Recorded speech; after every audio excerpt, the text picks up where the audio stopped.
Yes boss, क्या हालचाल, कैसे हो आप लोग? बढ़िया, मस्त, जोरदार, मजा आ रहा है। कल अपन ने सुपर 50 का, एफएम के सुपर 50 के अपन ने 5 क्वेश्चंस किए थे एंड आई होप कि वो 5 क्वेश्चन आपको एकदम जम गए। कॉन्सेप्ट भी किए थे, क्वेश्चंस भी किए थे और आपको एक छोटा सा होमवर्क भी दिया था पीक्यू लिमिटेड वाला। मैंने कहा था करने की कोशिश करना, नहीं तो मैंने तो कराना ही है। आज अगले और 5-6 क्वेश्चन करने वाले हैं, वर्किंग कैपिटल मैनेजमेंट के अंदर है, तो वर्किंग कैपिटल मैनेजमेंट पे आज टिकने वाले हैं। आज प्रैक्टिस करेंगे और कल receivables and payables management and cash management के 5-6 अच्छे क्वेश्चन कराऊंगा। ये टॉपिक खत्म। इतने क्वेश्चन अगर कंट्रोल में है, समझो एग्जाम वाले दिन एग्जाम में जाने के लिए आप तैयार हो। एमसीक्यू आए, सिनेरियो आए, डिस्क्रिप्टिव क्वेश्चन, प्रैक्टिकल क्वेश्चन आए, कुछ भी आए, या कोई थ्योरेटिकल कॉन्सेप्ट ही क्यों ना आ जाए, इन प्रैक्टिकल थियरी जिसको बोलते हैं, आप आराम से चिपक के लिख सकते हो। आओ आगे बढ़ते हैं, काम शुरू करते हैं बॉस। आज के क्वेश्चन का मेरा सिलेक्शन क्या है वो देखते हैं जरा। आज के क्वेश्चन का सिलेक्शन मित्रों, आज हम करने वाले हैं सबसे पहले पीक्यू लिमिटेड वाला क्वेश्चन, और जो आपके स्टडी मैट के 9.118 पेज नंबर पे है। मैं क्या कह रहा हूं, आपके पास स्टडी मैट ना भी हो ना तो चिंता ना करो, किसी चीज की चिंता ना करो, स्क्रीन पे देखो, कैल्सी बाबा को उठाओ और लग जाओ मेरे साथ। एक पेन पेपर लेके बैठो, अपनी नोटबुक लेके बैठो, बस इतना ही करना है। अब इन क्वेश्चंस का क्या करना है यार, अपने को एग्जाम में जब कॉन्सेप्ट आते होंगे, कोई भी क्वेश्चन दे दो, जरूरी थोड़ा ये तुम यही रिपीट करके पूछो। जो भी आने वाला है अपन लिख के आएंगे, बात खत्म। चलिए शुरू करते हैं। पीक्यू लिमिटेड है कंपनी न्यूली कमेंसिंग बिजनेस। तो एक बात ध्यान रखना, ये न्यू बिजनेस है, यहां पे दिमाग में एकदम सेट कर लेना, न्यू है तो इसका ओपनिंग स्टॉक क्या होगा, 0 होगा, और क्लोजिंग क्या होगा, कुछ ना कुछ तो होएगा, देखते हैं।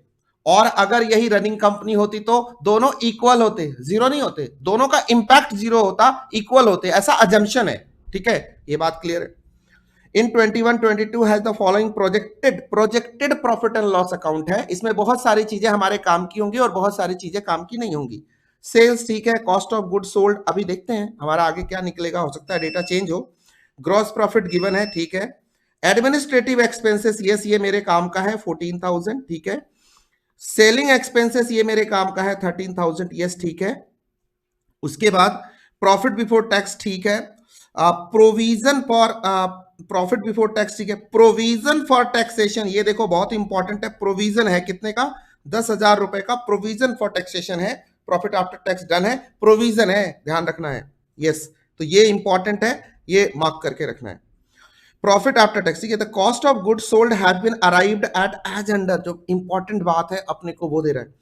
मटीरियल 84,000 का, वेजेज एंड मैन्युफैक्चरिंग एक्सपेंसेस 62,500 की, डिप्रिसिएशन 23,500 की। अगर तो हमारा टोटल अप्रोच हुआ तो इसको कंसिडर करेंगे, और अगर कैश कॉस्ट बेसिस पे किया, अब देखते हैं आईसीआई क्या करता है इस क्वेश्चन के साथ, तो इसको हम 0 मानेंगे। ओके, ये हो गया जी। स्टॉक ऑफ फिनिश गुड्स क्या कहता है ये, कि 10% of the goods produced not yet sold.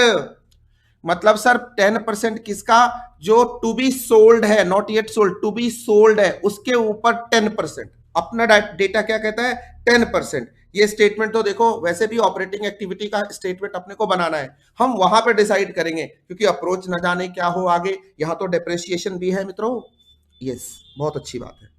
The figure given above relate only to the finished goods and not to the WIP। ओहो, ऊपर वाला जो पूरा डेटा दिया हुआ था इसमें WIP मेंशन ही नहीं है, मतलब WIP का डेटा है ही नहीं। अब WIP का डेटा क्या है, बहुत इंपॉर्टेंट है।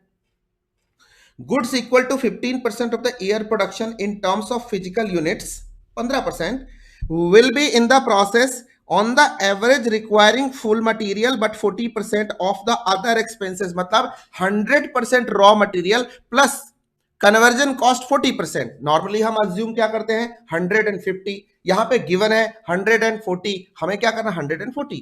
तो ये सर एडिशनल है, ये प्लस प्लस प्लस होगा किसमें, इन सब में। तो मतलब रॉ मटेरियल का क्वांटम बढ़ेगा, मतलब वेजेज एंड मैन्युफैक्चरिंग एक्सपेंसेस बढ़ेंगे, ये सब चीजें बढ़ने वाली है ना, क्योंकि WIP तक तो 15% तो कंसिडर ही नहीं हुआ है, तो कंसिडर करेंगे, बहुत ही सिंपल है। The company believes in keeping material equal to 2 months consumption in the stock. 2 महीने का सर कंजम्पशन जो भी होगा, रॉ मटेरियल कंजम्पशन, उसको स्टॉक में रखना है, ऐसा हमें बताया गया है सर, 2 महीने का, ठीक है। तो आर निकालते हुए 2 months को ध्यान में रखना है। क्वेश्चन अभी आगे भी है।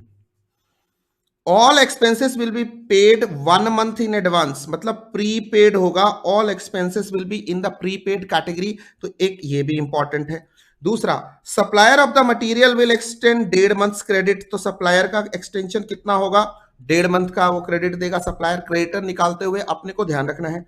Sales will be 20% for cash and the rest at 2 months credit of 2 months credit, मतलब 80% विल बी ऑन क्रेडिट, तो डेटर निकालते हुए 80% निकालेंगे कॉस्ट ऑफ सेल्स का, प्लस प्लस प्लस प्लस उसका 2 मंथ्स, अपने को 2 मंथ्स का स्टॉक, 2 मंथ्स का कलेक्शन, उसका डेटर्स का, डेटर्स लेना है 2 मंथ्स का, sorry. Next, 70% of the income tax will be paid in advance, मतलब अपने पास कितना था, 10,000 था, 10,000 का 70% बोले तो 7,000 will be paid in advance, लेकिन उसके आगे भी है क्वार्टरली इंस्टॉलमेंट में, तो मतलब एक इंस्टॉलमेंट इसका अभी भी रह जाएगा, एक इंस्टॉलमेंट इसका प्रीपेड होगा हमेशा इन एडवांस, एक इंस्टॉलमेंट रह जाएगा, तो into 1/4 is equal to paid in advance, paid in advance, तो कितना हो गया 7,000 का divided by 4 is equal to 1750, तो sir 1750 will be in advance, तो ये भी डेटा मिल गया। The company wishes to keep 8,000 in cash, रख लो अपनी मर्जी से। 10% has to be added to the estimated figure of unforeseen contingency, ये भी रख लो, ये सब तो कोई बड़ी बात नहीं है। Prepare an estimate of working capital, all working should form part of the answer, तो वर्किंग तो वैसे भी फॉर्म पार्ट ही करता है, तो चलो शुरू हो जाते हैं, बनाते हैं इसको, बनाते हैं, देखते हैं क्या बनता है। तो मित्रों यहां से आप जरा 2 पेज क्रिएट कर लीजिए, आराम से कीजिए इस क्वेश्चन को, मैं एक एक करके आपको देखो धीरे धीरे क्वेश्चन बनवा रहा हूं, आई होप कि यू वुड लाइक इट। सबसे पहले मुझे ना स्टेटमेंट बनवा दो, ठीक है, कॉस्ट स्टेटमेंट बनवाओ ऑफ ऑपरेटिंग एक्टिविटीज,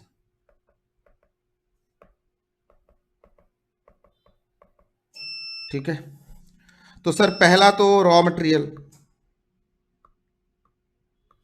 सर आपको पता है 84,000 था, प्लस WIP का 15%, तो वो और जोड़ो, तो 84,000 का 15%, 12,600, ठीक है। ये ब्रेकअप 12,600 का आ गया ना आपके पास, कहां से आया, इक्वल टू, ओहो, इक्वल टू 96,600, 96,600, बहुत अच्छे। दूसरा नाम क्या है, नाम में क्या रखा है, दूसरा दूसरा वेजेज एंड मैन्युफैक्चरिंग एक्सपेंसेस 62,500,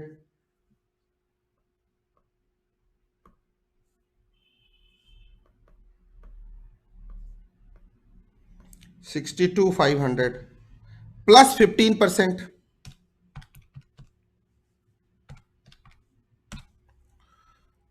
9,375, ठीक है ना, 93, नहीं सही निकाला क्या, no no no no no no wrong निकाला, 1 मिनट, अभी याद आ गया अचानक से, रुको रुको, स्टेटमेंट में जाओ, क्वेश्चन पे जाओ, क्या कहते हैं कि सर इसका 40%, नॉट ऑल, ओनली 40%, ये रहा, ये मिस्टेक से मिस्टेक हो सकती है कई बार, WIP की वैल्यू, WIP ऐड कर रहा हूं मैं इसके अंदर, तो 40%, सॉरी, तो सर इसको ऐसे नहीं लिखते, आप आराम से लिखो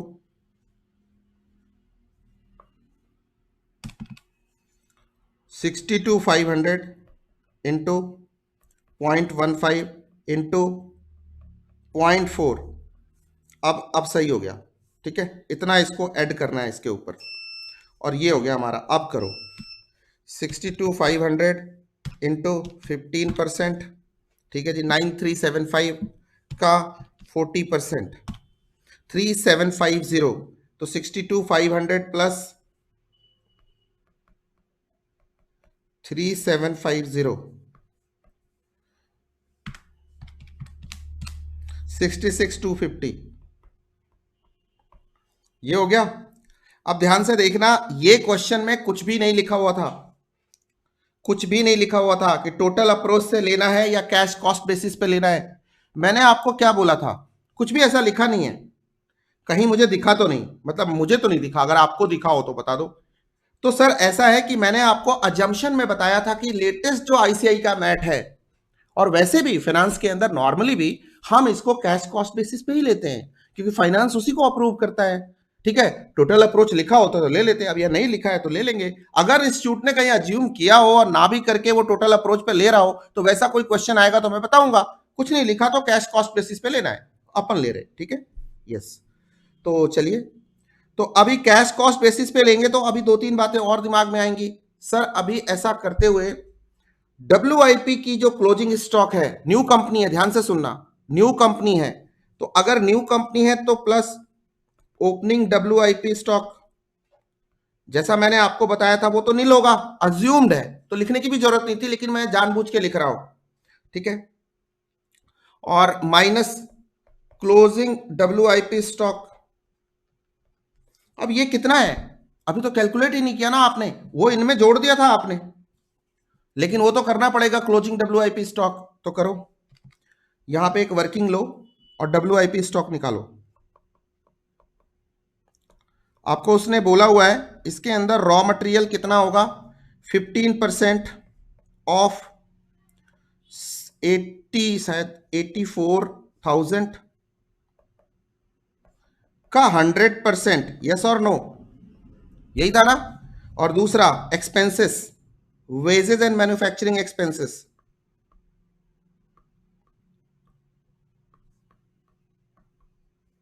वो कितने थे, 62,500 if I am not wrong, का 15% का 0.4 मतलब 40%, ऐसे लगा लो, का 40%। सो ये कितना है, ये अभी निकाला था हमने 3750, अभी अभी ताजा ताजा निकाला था। और दूसरा ये देखना 84,000 का 15%, 12,600 सही है। तो 15 नहीं 16, 3750 plus 12,600, 16,350, this is my WIP stock. ठीक है, अभी देखो ये स्टेटमेंट बनाते हुए ये 16,350 माइनस होगा। अभी अपना क्या आ गया, अभी अपना कैश कॉस्ट ऑफ प्रोडक्शन आ गया, CCOP आ गया। सर कैलकुलेट कीजिए इसको, 96,600 plus 66,250 plus sorry minus 16,350 is equal to 146,500, 146,500। ठीक है, डन है, 146,500 आपको ये जम गया, इतना क्लियर है। चलो कैश कॉस्ट ऑफ प्रोडक्शन आ गया। अब आगे करते हैं प्लस, अब देखते हैं अब क्या आइटम है अपने पास। अब इंस्टीट्यूट ने क्या किया है कि यहां पे एडमिन एक्सपेंडिचर को कॉस्ट ऑफ गुड्स से सोल्ड टू बी सोल्ड उसी में कंसिडर किया हुआ है, राइट, उसी में कंसिडर किया हुआ है। ये इंस्टीट्यूट की अजम्पशन है, अपनी है। मैंने आपको क्या बताया था, ये sir selling expense, administrative expenses, cost of sales में हम जोड़ते थे जनरली, बट इन्होंने यहां पे लिया हुआ है, तो हमें ये क्वेश्चन एक्सेप्शनली यहां पे मार्क करके रखना है कि इस क्वेश्चन में इन्होंने ये ट्रीटमेंट दी है और इसका अजम्पशन भी दिया हुआ है ICI ने, तो आपको भी ये अजम्पशन में ले लेना है। तो आइए जोड़ते हैं एडमिन एक्सपेंसेस,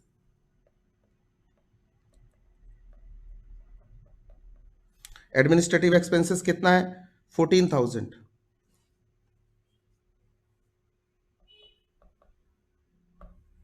अब ध्यान से सुनना, कितना आ गया, जो भी आ गया। अब अपने को अगर कॉस्ट ऑफ गुड्स सोल्ड निकालना है, COGS निकालना है, तो क्या करना पड़ेगा, plus opening finish goods stock minus closing finish goods stock. ये बहुत इंपॉर्टेंट सम है, ये आपको बहुत ध्यान से करना है। ये आपको देख के ऐसे ना टिक टिक टिक टिक टिक टिक टिक हो गया, टिक हो गया, टिक हो गया, आपको बहुत आसान लगेगा देखने में, है नहीं। ठीक है, तो कैसे निकालेंगे बताओ। तो सबसे पहले क्या है कि आपका ओपनिंग स्टॉक तो 0 आएगा और क्लोजिंग फिनिश गुड्स स्टॉक, ध्यान से सुनिए, इसके बारे में स्टेटमेंट में लिखा हुआ है यहां पे 10% of goods produced not yet sold. मतलब ये कहना क्या चाहता है, कहना क्या चाहता है, जरा कोई बच्चा मुझे क्लियरली बताएगा क्या। ये कहना चाहता है goods produce, cost of production के ऊपर का 10%, उसका 10% लेने की बात कह रहा है ये।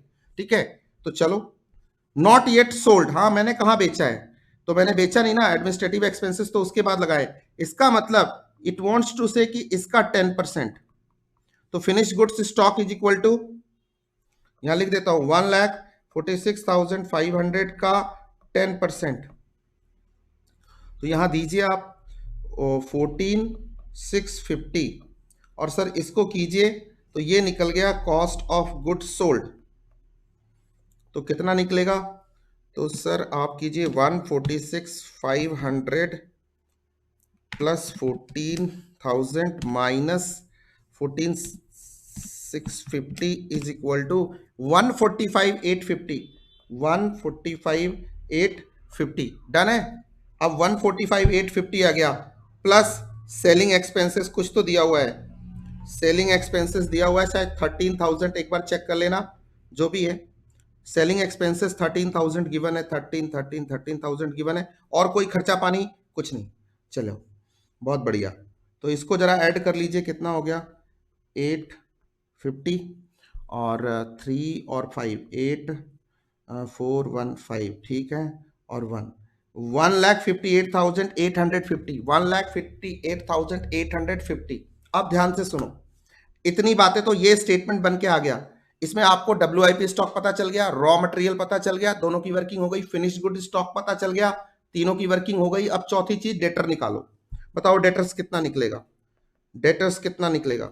हमें पता है 2 मंथ्स का डेटर है, बट याद रखना किसका है, इसका 80%, ये सवाल में ही है कि 20% इसका कैश है और बाकी 80% क्रेडिट है, तो कैश कॉस्ट ऑफ सेल्स, ठीक है, और इसका 80%, सो 1,58,850 का 0.8 मल्टीप्लाइड बाय 2/12, ये निकल गया सर हमारा डेटर्स। तो ये भी कैलकुलेट कीजिए, 1 प्लस 13,000 इज इक्वल टू 158,850 का 80% whatever is equal to 1,27,080, और इसका multiplied by 2 is equal to this divided by 12 is equal to 21,180, 21,180, ये भी डन हो गया।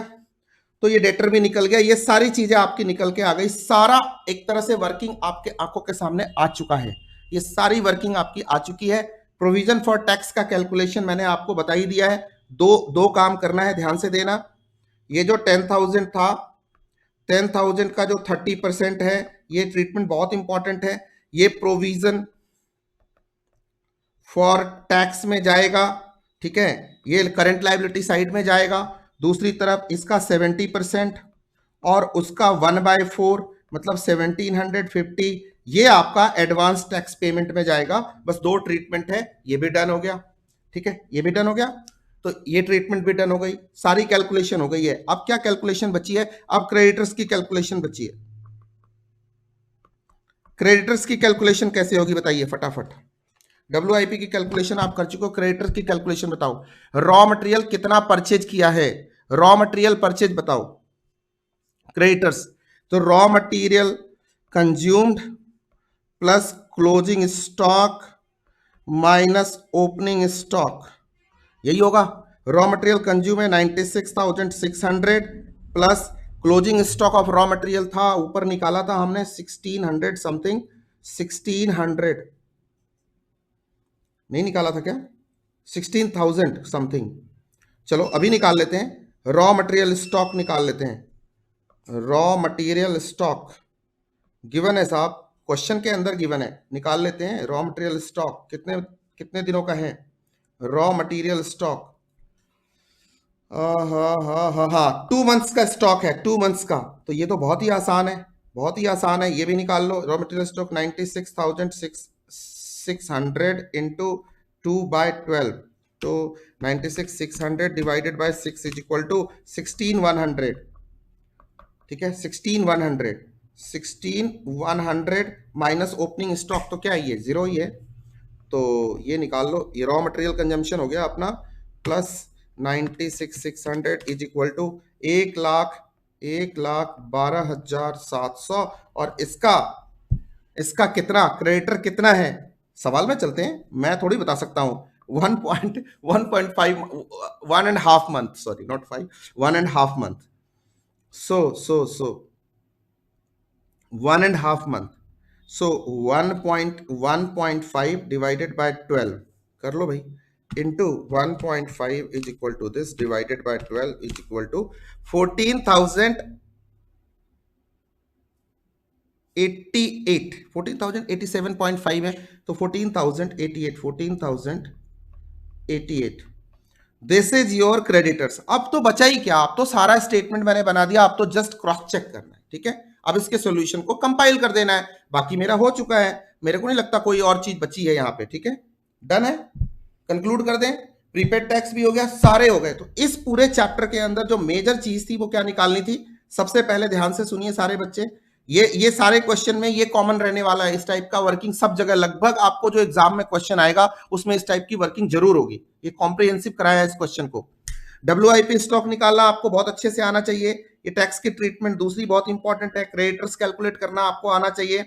ये स्टेटमेंट बनाना बहुत इंपॉर्टेंट है, न्यू कंपनी को अज्यूम करके, ये बहुत इंपॉर्टेंट है। डेटर डूटर तो बहुत ही इजी था। यहां पे ध्यान रखना था कि भाई 20% कैश है बाकी, और एक इंपॉर्टेंट चीज थी कि एडमिनिस्ट्रेटिव एक्सपेंस को कहां लेना है। तो सर यहां पे इंस्टीट्यूट ने इसी कैलकुलेशन में लिया है, कॉस्ट ऑफ गुड्स सोल्ड को कैलकुलेट करते हुए लिया है, तो आपको भी वहां लेना है। और एक इंपॉर्टेंट बात इसके अंदर जो कवर करी है इंस्टीट्यूट ने कि नहीं, ये अजम्पशन है, इसको लेना है। बाकी इस क्वेश्चन में ऐसा कुछ और मेजर इशू नहीं दिख रहा है मेरे को। ये क्वेश्चन बहुत ही डार्लिंग क्वेश्चन था, आप कर सकते हो, नो इश्यूज, नो प्रॉब्लम, ठीक है।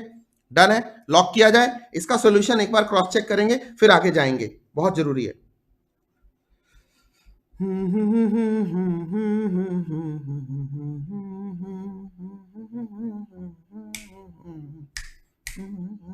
ये क्वेश्चन नंबर 4 था ना? यस सर, ये 4 ही था, 4 ही था। जरा फटाफट डेटा निकालना शुरू करो। ये लो, स्टॉक ऑफ रॉ मटेरियल 16,100, ठीक है। 16,350 WIP स्टॉक, ठीक है। फिनिश गुड्स 14,650, एकदम ठीक। डेटर 21,180, बिल्कुल ठीक। 8,000, हाँ 8,000 कैश इन हैंड, ठीक है। Prepaid expenses sir, wages manufacturing उसका आधे महीने का, नहीं 1 महीने का। एडमिनिस्ट्रेटिव 1 महीने का, वो भी अच्छा है। Selling and distribution expenses, yes. Wages and manufacturing में ध्यान रखना 62,500 पे नहीं ले लेना, 66,250 पे लेना है। ये this point two be noted. हाँ, एक बच्चे ने मेरे को सोल्यूशन दिया था एक बार, उसने ये गलती करी थी, मुझे याद आया, ये क्वेरी पॉइंट था कि सर कहां से आ गया। अरे WIP वाला नहीं एडेड था, उसको बार बार दिमाग में रखना है। सेलिंग एंड डिस्ट्रीब्यूशन बिल्कुल नॉर्मल है, कोई दिक्कत नहीं। एडवांस टैक्स 70% ऑफ 10,000 का 3/12, मतलब 1/4 बोलो यार, क्वार्टरली है तो 1/4, एक क्वार्टर में कितने होते हैं, इतने ही होते हैं। उसके बाद gross working capital, current liabilities payable 14,088, ठीक है, हमने यही किया था। 3,000 प्रोविजन फॉर टैक्सेशन बस, और 10% कंटिजेंसी का। कैश हमने ले लिया था, कहां गया कैश, कैश था ना, रिजर्व रखना था, ले लिया है। कैश इन हैंड हमने ले लिया है 8,000 का, डन। बस ये हो गया जी, आपका स्टेटमेंट बन के रेडी है। बाकी सारी कैलकुलेशन हमने करी दी है, तो इसमें तो कुछ है ही नहीं। क्रेडिट परचेज का भी ठीक था, बस डन है। ये न्यू कंपनी के केस में है। एक न्यू कंपनी का क्वेश्चन अभी और कराऊंगा, ठीक है, कहीं नहीं जाना, स्क्रीन पे देखो, बस यहीं पे करेंगे उसको। इंपॉर्टेंट क्वेश्चन है, बहुत बहुत इंपॉर्टेंट क्वेश्चन है वो, जैसे ये बहुत इंपॉर्टेंट था, वो भी बहुत इंपॉर्टेंट है, ठीक है। आजा, अनेजा लिमिटेड वाला क्वेश्चन अपने आप में बहुत बढ़िया क्वेश्चन था, हमें करना ही था बहुत अच्छे से। आइए, ML लिमिटेड का क्वेश्चन है, जरा इसको स्क्रीन पे दे रहा हूं आपको, फुल स्क्रीन रीड कीजिए, इसको अच्छे से रीड करना चालू कीजिए मेरे साथ, प्लीज रीड करो इसको। ये लो भाई, ML लिमिटेड, बहुत शानदार क्वेश्चन है यार। ये क्वेश्चन कर लिया तो मतलब आपने पूरी कायनात को जीत लिया, मतलब ये चैप्टर खत्म, ये टॉपिक खत्म, टाटा बाय बाय, एकदम क्लोज कर देंगे इसको। बहुत अच्छे से करते हैं, सारे कॉन्सेप्ट ऑलमोस्ट कवर हो जाएंगे, हर वैरायटी के कॉन्सेप्ट कवर हो जाएंगे। ML limited is commencing a new project, तो न्यू मान के चल रहे हैं शुरुआत में। For manufacturing of plastic component, the following cost information has been ascertained for annual production of 12,000 unit. ये एनुअल प्रोडक्शन ऑफ 12,000 यूनिट्स। अब 12,000 यूनिट क्या है, इसकी कैपेसिटी है कहीं ना कहीं, मतलब ये क्यों दिया हुआ है, इसका सीधा सीधा रिश्ता है इसके फिक्स्ड कॉस्ट के साथ। अगर फिक्स्ड कॉस्ट नाम की कोई भी चीज आएगी तो वो 12,000 पे कैलकुलेट होगी, सीधी जो फुल कैपेसिटी है उस पे कैलकुलेट होती है। ये आपको बेसिक्स मैंने बता दिया हुआ है, which is the full capacity given है। Material 40,000, direct labour and variable expenses 20, sorry material 40 per unit and direct labour and variable cost 20 per unit, fixed manufacturing expenses 6 per unit, 6 per unit, मतलब fixed manufacturing expenses irrespective of the production, irrespective of the क्या बोलते हैं sales, हमारा ये fixed manufacturing expenses कितना होगा into 12,000, मतलब 72,000 fixed है ये। नेक्स्ट डेप्रिसिएशन 10 इंटू 12,000, क्योंकि पता नहीं ना टोटल या किस अप्रोच पे या कैश कॉस्ट अप्रोच पे करना है, मतलब 1,20,000 ये फिक्स्ड है, ये इंपॉर्टेंट है, to be noted my dear friends, my lord, इसको ध्यान रखिएगा। Fixed admin expenses again into 12,000 is equal to 48,000, ये तीनों आइटम फिक्स हैं, अच्छी बात है। The selling price per unit is expected to be 96, ठीक है जी, and the selling expenses 5 per unit, selling expenses 5 per unit, 80% of which is variable, मतलब इसमें इसमें वेरिएबल कितना है 80%, मतलब 4, और फिक्स्ड कितना है 1, तो 1 into 12,000 is equal, sorry into 12,000 is equal to 12,000, 12,000 इसका अगेन फिक्स्ड कंपोनेंट है, बाकी देख लेंगे जो भी प्रोडक्शन है उसके हिसाब से वेरिएबल कैलकुलेट हो जाएगा, डन है। नो, जितनी सेल्स है उसके हिसाब से हमारा वेरिएबल कैलकुलेट हो जाएगा, डन, ठीक है, okay. The first 2 year of the operation, production and sales are expected to be as follows. Year 1 में प्रोडक्शन है 6,000, सेल्स है आपकी 5,000, तो सर क्लोजिंग स्टॉक कितना हो गया 1,000। अब ध्यान से सुनो, अब ओपनिंग स्टॉक कितना हो गया 1,000, ध्यान से देखो, ये ओपनिंग यहां 0 था, न्यू कंपनी थी 0 था, क्लोजिंग यस है, फिर अब तो ये ऑपरेशन में आ गया, रनिंग हो गई, अब ओपनिंग भी है और 9,000, तो अब कितना हो गया total 10,000।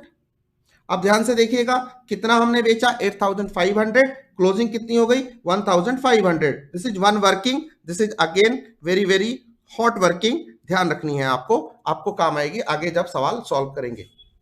To ascertain the working capital requirement the following additional information is given, ठीक है, स्टॉक ऑफ रॉ मटेरियल ठीक है 2.25 महीने का है, वर्क इन प्रोग्रेस 0 है, चल भाई, हमको क्या हमसे का भूल हुई जो ये सजा हमका मिली, अच्छी बात है, सजा थोड़ा ही है तो मजा है, मजा हो गया, एक एक आइटम ही गायब हो गया। डेटर्स 1 मंथ का है, कैश बैलेंस 10,000 रखना है, credit for supply of the material 1 month, average purchase during the year है, कोई बड़ी बात नहीं है, creditor for expenses 1 month, average of all expenses during the year, 1 month average of all expenses during the year, जो भी है, तो ये भी आसान है। Prepare for the 2 years a projected statement of profit and loss ignoring taxation, मतलब PNL बनाना है, मतलब पीएनएल बनाना है मतलब क्या करना है, एक तरह से टोटल अप्रोच को फॉलो करते हुए बनेगा, सीधी सी बात है। अब projected statement of working capital requirement ये भी बनानी है। अब इसमें कुछ भी नहीं दिया हुआ है कि कैश कॉस्ट बेसिस पे बनाना है, वैसे मेरे से बोलो तो मैं कैश कॉस्ट बेसिस पे बनाऊंगा, लेकिन मैं इस क्वेश्चन को दोनों अप्रोच से सॉल्व करूंगा। क्यों सॉल्व करूंगा, आपके कॉन्सेप्ट के लिए और हमारे मजे के लिए। आओ मजे करते हैं, इस क्वेश्चन के साथ शुरू हो जाते हैं, देखते हैं क्वेश्चन को सॉल्व कैसे करना है। आपको भी पता है सबसे पहले पीएनएल बनाना है, तो पीएनएल के लिए पूरा प्रचुर मात्रा में डेटा अपने पास अवेलेबल है, सबको प्लेस कर दो, ईयर 1 का और ईयर 2 का, 2 ही साल है ना, ईयर 1 है ईयर 2 है, तो 2 स्टेटमेंट, एक ही में 2 बनाएंगे। आ जाओ यहां से सॉल्व करते हैं, पर्टिकुलर्स ईयर 1 ईयर 2, ठीक है भाई, लिखने में नहीं बन रहा यार, ठीक है, कहां से शुरू करें सर, शुरू करो रॉ मटेरियल कंज्यूम्ड। सर बताना पड़ेगा आपको, 2 चीजें बतानी पड़ेंगी, प्रोडक्शन ईयर 1, सर वो बताया हुआ था आपको, पहले कितना था 6,000, और ईयर 2 का कितना है 8,000, तो आइए, और कितना है रॉ मटेरियल कंज्यूम्ड कितना है एट द रेट 40 है, 6,000 का यही बता देता हूं, प्रोडक्शन 6,000 8,000 8,500, ठीक है, तो पक्का ना, एक मिनट सॉरी, नो यार, प्रोडक्शन 9000, सॉरी यही तो कांड हो जाना था। प्रोडक्शन 9000, इस वाले सिस्टम में ना ये प्रॉब्लम है, पहले नहीं थी ये problem. Production 9000, raw material consumption at the rate 40, 2,40,000, और ये हो गया 36, 3,60,000। ठीक है, उसके बाद direct labour, direct labour and variable expenses 20,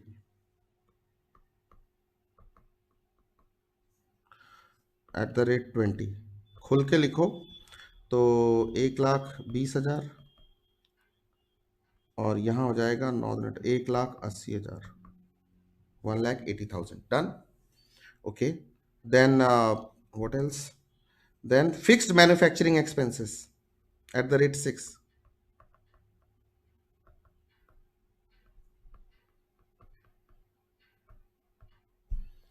तो वो तो फिक्स्ड है, तो कैपेसिटी पे होगा 72,000,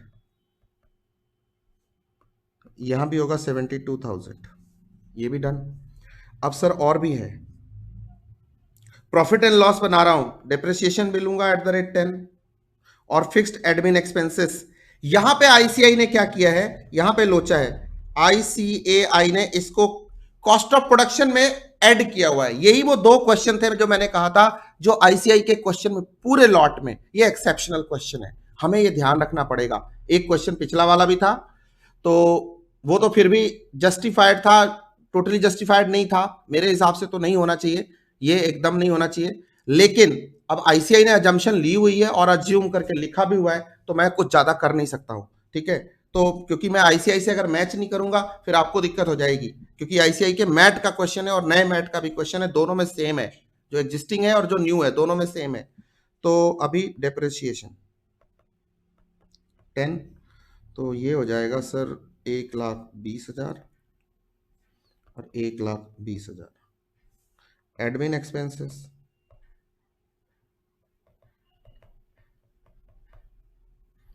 at the rate 4, at the rate 4, so 48,000, 48,000। तो बताओ भाई, कॉस्ट ऑफ प्रोडक्शन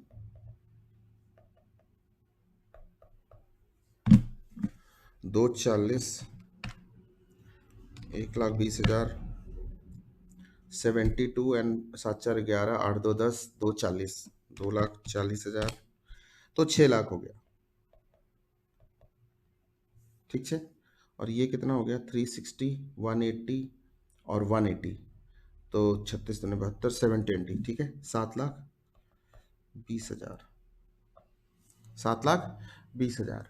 अब ध्यान से, 7,20,000 या 7,80,000, नहीं, 7,411 और 12, एक minute, 3,60,000 plus 1,80,000 plus 72,000 plus 120, 1,20,000 plus no no no no no 48,000 is equal to 7,80,000, 7,80,000। Now अब क्या करें, अब फिनिश गुड्स की बारी आती है, क्योंकि सारे एक्सपेंसेस तो निपट गए, तो add opening finish goods stock, WIP nil है, ध्यान है ना, डब्ल्यूआईपी नील है, लिखने की जरूरत नहीं है, मैं आपको बता के चल रहा हूं, डब्ल्यूआईपी नील है। तो अब सीधा सीधा ओपनिंग फिनिश गुड्स स्टॉक, यहां तो 0 होगा, लेकिन यहां कुछ तो होएगा, क्या होएगा, इसका ध्यान से देखिए, 6 लाख का, 6 लाख का कितना ओपनिंग स्टॉक होएगा। अभी आप कैसे कैलकुलेट करोगे, तो उसके लिए वापस से आपको यहां जाना पड़ेगा। 6,000, सेल्स कितना है 5,000, क्लोजिंग स्टॉक कितना है, क्लोजिंग स्टॉक कितना है 1,000, तो ये डिवाइडेड बाय 6,000 मल्टीप्लाइड बाय 1,000। ठीक है, और ये 1,000 यहां आएगा, तो ये हो जाएगा 10,000, और 10,000 के बाद फिर 8,500 आप बेचोगे, फिर 1,500 ये हो जाएगा। ठीक है, यही कैलकुलेट किया था ना हमने। ठीक है, तो ये 1,000 का क्लोजिंग स्टॉक होएगा, 6 ओपनिंग स्टॉक होएगा जो सेकेंड ईयर का। तो ये 6000 into 1000 divided by 6000 is equal to 2 zero और जोड़ दो, कितना हो गया 1 लाख। ठीक है, अब लेस क्लोजिंग स्टॉक। अब इस साल ध्यान से देखो, ये देखो, तो ये तो यहां सीधा आ जाएगा 1 लाख, और यहां का स्टॉक क्या होगा क्लोजिंग, ये कैलकुलेट करके दीजिए मुझे। तो क्लोजिंग के लिए क्या करना पड़ेगा, ये देखो 8,80,000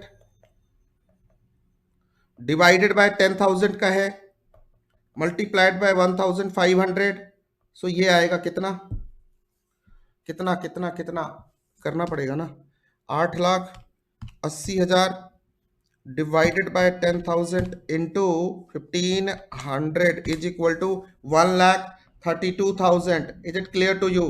this is a very important working from here to here. Now इसको माइनस करो, आपका क्या आ जाएगा, cost of goods sold, COGS अभी आ जाएगा आपका। ये माइनस करो और ये माइनस करो, कितना आ गया, यहां आ गया 5 लाख और यहां आ गया 8,80,000 माइनस 1,32,000,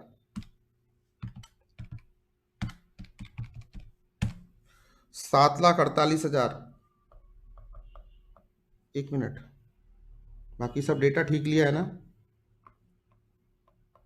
ठीक है, क्योंकि यहां के बाद गलती करने के चांसेस नहीं है। ये 6 लाख ही था, ठीक है ठीक है। तो ये 7,48,000। एक बार क्रॉस चेक कर लो यहां तक की कैलकुलेशन परफेक्ट है या नहीं है, क्योंकि अब इसके आगे ज्यादा कुछ बचा नहीं है, सेलिंग एक्सपेंसेस बचे। सो ऐड सेलिंग एक्सपेंस, मुझे नहीं पता, इसमें ना दो तरह के कॉस्ट थे, एक वेरिएबल कॉस्ट था, एक फिक्स था। वेरिएबल 4 के रेट से था और फिक्स्ड इसका एट द रेट 1 था, तो ये तो 12,000 ही आएगा। और सेल्स कितना है वो बताइए, पहले साल में है 5,000 और दूसरे साल में है 8,500, तो 5,000 तो ये 20,000 और ये है 8,500 सॉरी इंटू 4 34,000। ठीक है, तो कॉस्ट ऑफ सेल्स आ गई कितनी, 5,32,000 और ये कितना आ गया, ये कितना आ गया 7,48,000 plus 34,000 plus 12,000 is equal to 7,94,000। और जरा मुझे सेल्स बताना ताकि मैं यहां प्रॉफिट लगा सकूं, एड प्रॉफिट। सेल्स बताइएगा जरा, सेल्स हो गई अपनी 96 के रेट से है ना, एट द रेट 96 है, ठीक है। तो 96 इंटू पहले साल की सेल है 5,000, तो इज इक्वल टू 4,80,000। अरे यार ये तो गजब गजब गजब, 4,80,000, ये तो नुकसान है भाई। और कितने का नुकसान है, माइनस 5,32,000, तो 52,000 का नुकसान हो गया, फायदे की तो बात ही नहीं है। और दूसरे साल का बताइएगा 8,500 into 96 is equal to 8,16,000 minus 7,94,000 is equal to 22,000। ओ लो, ये प्रॉफिट है, गुड। तो आ गया क्या आपका पीएनएल स्टेटमेंट बन गया क्या? अब देखो ध्यान से सुनो, अगर टोटल कॉस्ट अप्रोच पे अपने को बनाना हो, टोटल कॉस्ट अप्रोच पे अगर अपने को वर्किंग कैपिटल रिक्वायरमेंट निकालनी हो, तो ये स्टेटमेंट रेडी है, इसी से निकाल देंगे। बोले यस और नो, डन है डन है डन है डन है डन है डन है, बोलो यस और नो। इस केस में क्या करेंगे, सेल्स के ऊपर अभी अभी बाकी चीजें भी पढ़ता हूं मैं, रीड करता हूं उसके बेसिस पे, लेकिन अगर इसी को कैश कॉस्ट अप्रोच में निकालना हो तो क्या करेंगे? तो सर कुछ नहीं करेंगे, ध्यान से देखिए क्या करेंगे, रुकिए मैं करके भी दूंगा। एक तो भाई साहब ये डेप्रेशिएशन वाले भाई साहब ये चले जाएंगे घर, इनका घर बुलडोजर से तोड़ देंगे आपा, ठीक है, कैल्सी काम नहीं आएगी यहाँ पे। तो ये तो गियो लाला, तो गियो रेस्ट ये तो अजम्पशन है आईसीआई की, एडमिन को यही लेना है तो यही लेंगे। अब देखो ध्यान से, कॉस्ट ऑफ प्रोडक्शन चेंज हो जाएगी। कॉस्ट ऑफ प्रोडक्शन के चेंज होते के साथ ही अब आपकी ओपनिंग और क्लोजिंग ईयर 1 एंड 2 की कैलकुलेशन बदल जाएगी। एक न्यू कंपनी, मतलब यहां पे तो न्यू लग रहा है और यहां पे रनिंग हो गई, तो दोनों हो गए ना। तो अभी कैसा करना है, इसमें ओपनिंग क्लोजिंग दोनों आ गया। अब इसकी कैलकुलेशन एक तो चेंज हो जाएगी, बाकी सब माया बराबर रहेगी। ये दो जगह पे आपके माइन्यूट डिफरेंसेस होंगे कैलकुलेशन के अंदर, तो वो तैयार कीजिए, बातें ना कीजिए। आइए, तो कहां से शुरू करें? कॉस्ट ऑफ प्रोडक्शन ले लेते हैं, यहीं से शुरू कर लेते हैं। Cost of production less depreciation is equal to cash cost of production, और उसके आगे का स्टेटमेंट बना देते हैं, आसान हो जाएगा। लो भाई, on cash cost basis year 1 year 2, ठीक है, कॉस्ट ऑफ प्रोडक्शन मेरे हिसाब से अभी देखा था 6 लाख और 7,80,000। M I right? No, M I right और नॉट राइट? 7,80,000 लेस डेप्रेशिएशन कितना? 1,20,000। 1,20,000 आ गया कैश कॉस्ट। तो ये हो गया CCOP, cash cost of production, कितना? 4,80,000 मल्टी, और यहां पे हो गया 6,60,000। M I right? 6,60,000, ये भी डन हो गया। अब ध्यान से देखिए, अब ओपनिंग स्टॉक, इसके ऊपर ओपनिंग स्टॉक, तो सर इसको ऐड करना था, ये तो जीरो ही होगा। सर इस वाले का कितना होगा ओपनिंग स्टॉक, याद ही आपको? याद है? मतलब क्लोज, इसका इसका स्टॉक कितना होगा ओपनिंग? तो 480, 4,80,000 डिवाइडेड बाय प्रोडक्शन कितने की थी? 6,000। 80 इंटू 1000 का हमारा क्लोजिंग था। सेम कैलकुलेशन यहां पे कर दिया, सेम कैलकुलेशन लिख के दे दूं क्या? यहां पे लिख के दे देता हूं, 4,80,000। देखो प्रोडक्शन कितने का है, जाओ क्वेश्चन के ऊपर जाओ, चेक करो। 6,000 इंटू 1000 का हमारा स्टॉक रह गया, ठीक है, क्योंकि 5,000 ही बेचा, तो ये हो गया। तो यहां का ये क्लोजिंग दूसरे साल का ओपनिंग हो गया, तो ये कितना हो गया sir? Sir 80,000। Sir this is 80,000 plus हो गया। अब जोड़ लीजिए जी, ठीक है ना? तो ये हो गया 4,80,000 जीरो जोड़ के, और ये हो गया सर 6 और 8 6 14, तो 7,40,000। डन है? 7,40,000, ठीक जोड़ा क्या? 8 6 14, ठीक है, डन। अब देखना जी, closing stock less closing stock, तो बेटा ऐसा है, यहां तो क्लोजिंग यही 80,000 आ जाएगी, यहां तो मेरे को कोई टेंशन नको है। अब यहां पे कैलकुलेट करना पड़ेगा दूसरे वाले का क्लोजिंग स्टॉक। ये कैसे होगा? 7,40,000 divided by 10,000 is equal to this, multiplied by 1,500, 1,11,000। याद है? 1,11,000 कैसे कैलकुलेट किया? दिस 7,40,000 डिवाइडेड बाय, याद करो 10,000 का 1000 प्लस 900, 10,000 मल्टीप्लाइड बाय स्टॉक रह गया था 1,500 का। क्यों? क्योंकि बेचा था 8,500, तो कितना बचा? क्या हुआ इसकी calculation? This is your this, so इसको कर दो माइनस, और सर अब आ जाएगा आपका cash cost of, sorry no no no no, cash cost of good sold. Am I right? Cash cost of good sold कितना आ जाएगा? 4 लाख, और ये आ जाएगा 7,40,000 minus 1,11,000 is equal to 6,29,000। My dear friends, this is cash cost of good sold. अभी जगह है, सॉरी मुझे लगा खत्म होगी। ठीक है, अब क्या जोड़ना है? Selling expenses, variable and fixed. Selling expense variable पहले कर लेते हैं। वेरिएबल कितने का था, वहां वहीं से जोड़ो जो वहां पे था, 6,000 5,000 का 4 की रेट से।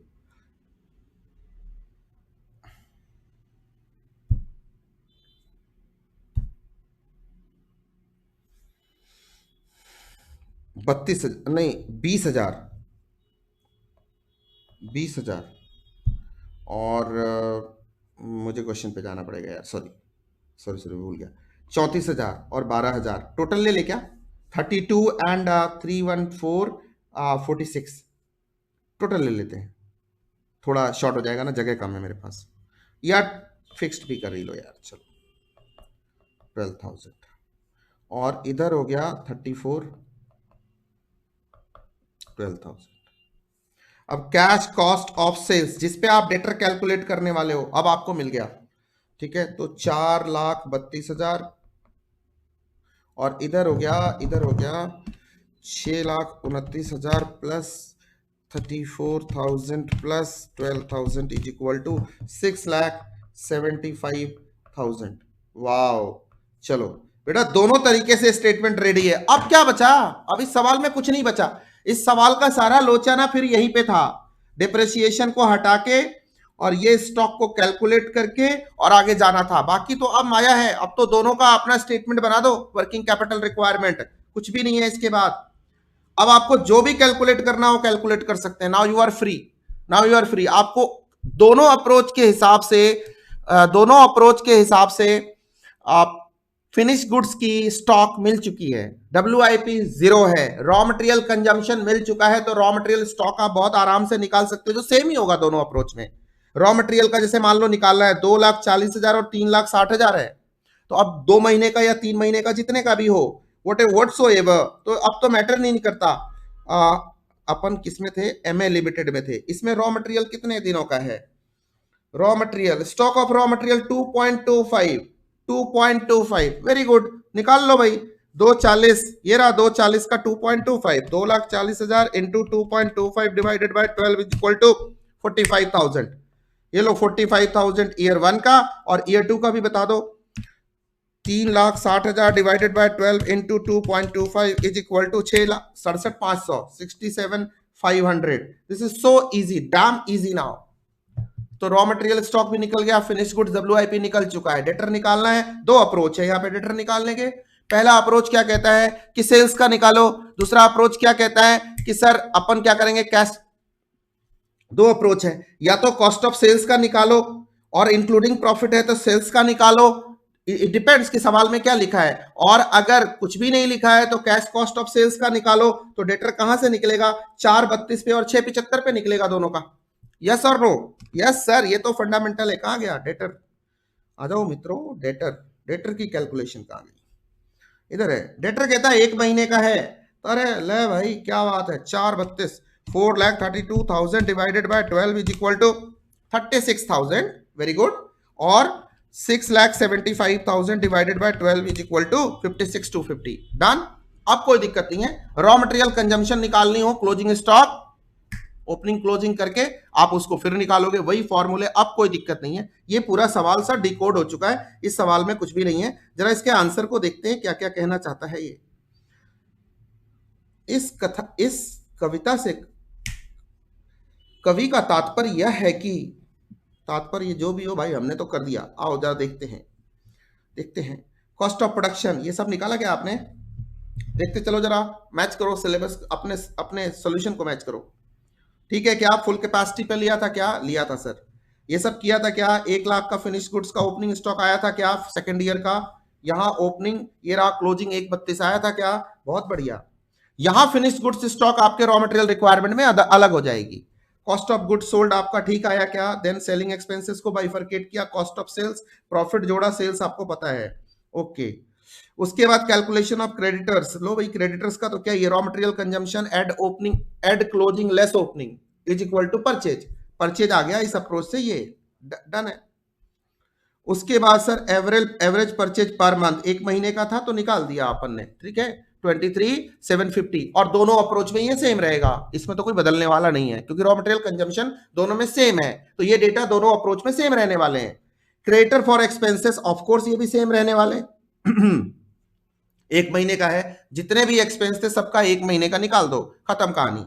ये राजी सबको टोटल करके 1 महीने का निकाल दो, ये भी डन, कोई इश्यू नहीं। Projected statement of working capital requirement, ये लो 45, 67, 500, ये सेम रहने वाला है, डन। ये देखो ये कैलकुलेट किया था, मिल गया, WIP जीरो है। डेटर 1 महीने का 40,000, 68,000, ये किस पे निकाला है इन्होंने अपने P&L पे निकाला है जिसमें कि डेप्रिसिएशन लिया हुआ था, ठीक है। कैश 10,000 है, कोई दिक्कत नहीं। देन करंट लायबिलिटी में सप्लाई ऑफ मटेरियल ये सेम रहने वाला है दोनों में, दोनों कैलकुलेशन में। क्रेडिटर फॉर एक्सपेंसेस ये भी सेम रहने वाली है दोनों कैलकुलेशन में, ठीक है, डन। तो चेंज कहां आएगा? चेंज यहां आएगा, मेजर चेंज, और डेटर में आएगा। बस ये दो आइटम चेंज होंगे, शुरू से बता के चल रहा हूं। इस पूरे क्वेश्चन में दो ही आइटम तो है जिन पे अपने को काम करना है, बाकी तो सब माया है, और माया किसी की नहीं है। नहीं मतलब मेरे हिसाब से किसी की नहीं है, एनी की है। हाँ देख लेना चिचोरे मूवी, एनी है नहीं इस दुनिया में। अच्छा जी, अब आ जाते हैं यहाँ पे। तो ये सेम है, ये देखो जी, ये बदल गया और ये बदल गया। ये कैलकुलेट करके अभी दिया था आपको मैंने, कैश कॉस्ट ऑफ सेल्स पे रिसीवेबल, ठीक है, ये भी डन है। कैश बैलेंस बाकी सब ठीक है, बाकी सब नॉर्मल है, डन है, हो गया साहब, कुछ भी नहीं है इसमें। Cash cost of production, yes हमने निकाला था, हमने भी निकाला था। यहां से डिप्रिसिएशन माइनस किया, कैश कॉस्ट ऑफ प्रोडक्शन आया, 80,000 का स्टॉक, ओपनिंग क्लोजिंग किया। ये देखो ये नया डेटा मिला मुझे, यही तो डेटा चाहिए था। And finally cash cost of goods sold ये मिला। इससे बात नहीं बनेगी, अपने को कैश कॉस्ट ऑफ डेटर्स यहां पे निकालना था, मतलब सेल्स निकाल के, and then we had to calculate it. We have also done this, then accordingly our working capital has been done. So this was the sum and this was very easy. I don't think there is any problem in this. ठीक है, ये question अगर done हो गया तो you are the winner. आपको अब किसी की जरूरत नहीं है, आप एकदम चकते फटे वाले स्टाइल में आगे जा सकते हो। लेकिन अभी सवाल 2-3 और करेंगे, ठीक है। ये दोनों सवाल पे मैंने बहुत टाइम लगाया है। चले आगे, चलो क्वेश्चन देता हूं, रीड करेंगे आप, पहले अच्छे से रीड करेंगे। आप चाहे मेरे वीडियो को पॉज करके रीड कर लेना, मुझे कोई प्रॉब्लम नहीं है। क्वेश्चन क्या है, कौन सा उठाना है?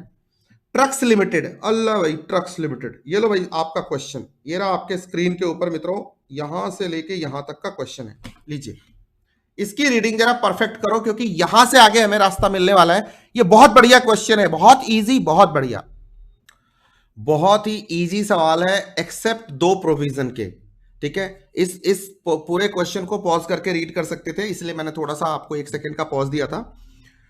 The management of Trucks Limited is planning to expand its business and consult you to prepare an estimated working capital statement. The record of the company reveals the following. यहां तक कोई चीज मुझे समझ में नहीं आ रही है, कोई बड़ी बात। Is planning to expand its business मतलब it's a running business. तो इसमें मैं मान के चलूंगा कि ओपनिंग स्टॉक और क्लोजिंग स्टॉक क्या है, इक्वल है, क्योंकि ये एक रनिंग कंपनी है। तो ये मेरी अजम्पशन है, ये आप टॉप पे लिखेंगे, सवाल शुरू करने से, आंसर शुरू करने से पहले टॉप पे ये मेंशन करोगे कि ये अजम्पशन है, नंबर 1। और इस क्वेश्चन को पढ़ने के बाद 1-2 अजम्पशन और मिलेंगे, जिसके लिए जरूरी है कि जब आप क्वेश्चन को आंसर करना शुरू करो, से आपने यहां से आंसर शुरू किया, मैं हमेशा सजेस्ट करता हूं, यहां से मेरा आंसर शुरू हो रहा है, मैं एक्चुअली आंसर यहां से शुरू करूंगा। इतनी दूर ना आपको हर प्रॉब्लम के सॉल्यूशन के टॉप पे अजम्पशंस के लिए रख देनी चाहिए। 1 2 3 अजम्पशंस के लिए छोड़नी चाहिए फाइनेंस के अंदर। अगर कोई ऐसा सवाल है जहां आप जानते हो कि इस, जैसे वर्किंग कैपिटल है या कैपिटल बजटिंग का सम है, जहां आपको पता है, ठीक है, कि यहां पे अजम्पशन वर्क करते हैं, हमें अजम्पशन, कॉस्ट ऑफ कैपिटल है, वहां भी अजम्पशंस होते हैं। तो अजम्पशन जहां आपको लगता है कि हो सकता है, या कोई बात स्पेसिफिकली आपको बतानी हो, इसके लिए ना एक जगह होनी चाहिए, सो दैट कि एग्जामिनर को पर्सपेक्टिव मिले आपके क्वेश्चन को ठीक से चेक करने का। उसके बाद सेल्स, ध्यान से देखना, यहां पे पॉइंट है, domestic at 1 months credit and that sales is 18 lakh, ठीक है, डन है। एक्सपोर्ट एट 3 मंथ्स क्रेडिट, मतलब एक्सपोर्ट पे 3 मंथ का क्रेडिट है, मतलब अगर मैं डोमेस्टिक सेल पे डेटर निकालूंगा तो 1 मंथ पे निकालूंगा, यहां पे निकालूंगा तो मैं 3 मंथ्स पे निकालूंगा, ठीक है। Sale price 10% below domestic price, 10% से कम है उसका डोमेस्टिक प्राइस से। तो ये बात जरा नोटिस करने की है, क्योंकि ये दोनों चीजें ना आप ध्यान से देखो, जो ओरिजिनल प्राइसिंग है, जो एक्चुअल प्राइस है, सेल्स प्राइस है डोमेस्टिक का, वो अगर 100 है तो ये 90 है। लेकिन कॉस्ट ऑफ गुड्स सोल्ड जब मैं निकालूंगा, वो तो ये भेदभाव नहीं देखती ना, ये तो सेल्स की हिस्ट्री है, ये सेल्स इतनी हुई है, तो सेलिंग एक्सपेंस के लिए तो ठीक है, जो लॉजिक दे रहा हूं ध्यान से सुनना। सेलिंग एक्सपेंस के कैलकुलेशन के लिए तो ये बात जमती है कि भाई जो सेल्स है उसके प्रोपोर्शन में मैं सेलिंग एक्सपेंडिचर को डोमेस्टिक एंड एक्सपोर्ट में बांट दूंगा। लेकिन जो बाकी कॉस्ट ऑफ गुड्स सोल्ड है, बाकी के खर्चे हैं, वो कैसे बटेंगे इस प्रोपोर्शन में? क्योंकि कॉस्ट तो डोमेस्टिक और एक्सपोर्ट नहीं देखती, वो तो बनाने की कॉस्ट है। तो इसके लिए एक चीज सीखनी पड़ेगी कि आपको इस सेल्स को इक्विवेलेंट सेल्स में कन्वर्ट करना पड़ेगा। इक्विवेलेंट वो कैसे होगा? तो 18 लाख इज 18 लाख डोमेस्टिक, और आपको पता है कि जो आपकी एक्सपोर्ट सेल है, ये ऐसा क्वेश्चन आने के पूरे चांसेस हैं, आए हैं पास्ट ईयर में, फिर आ सकते हैं।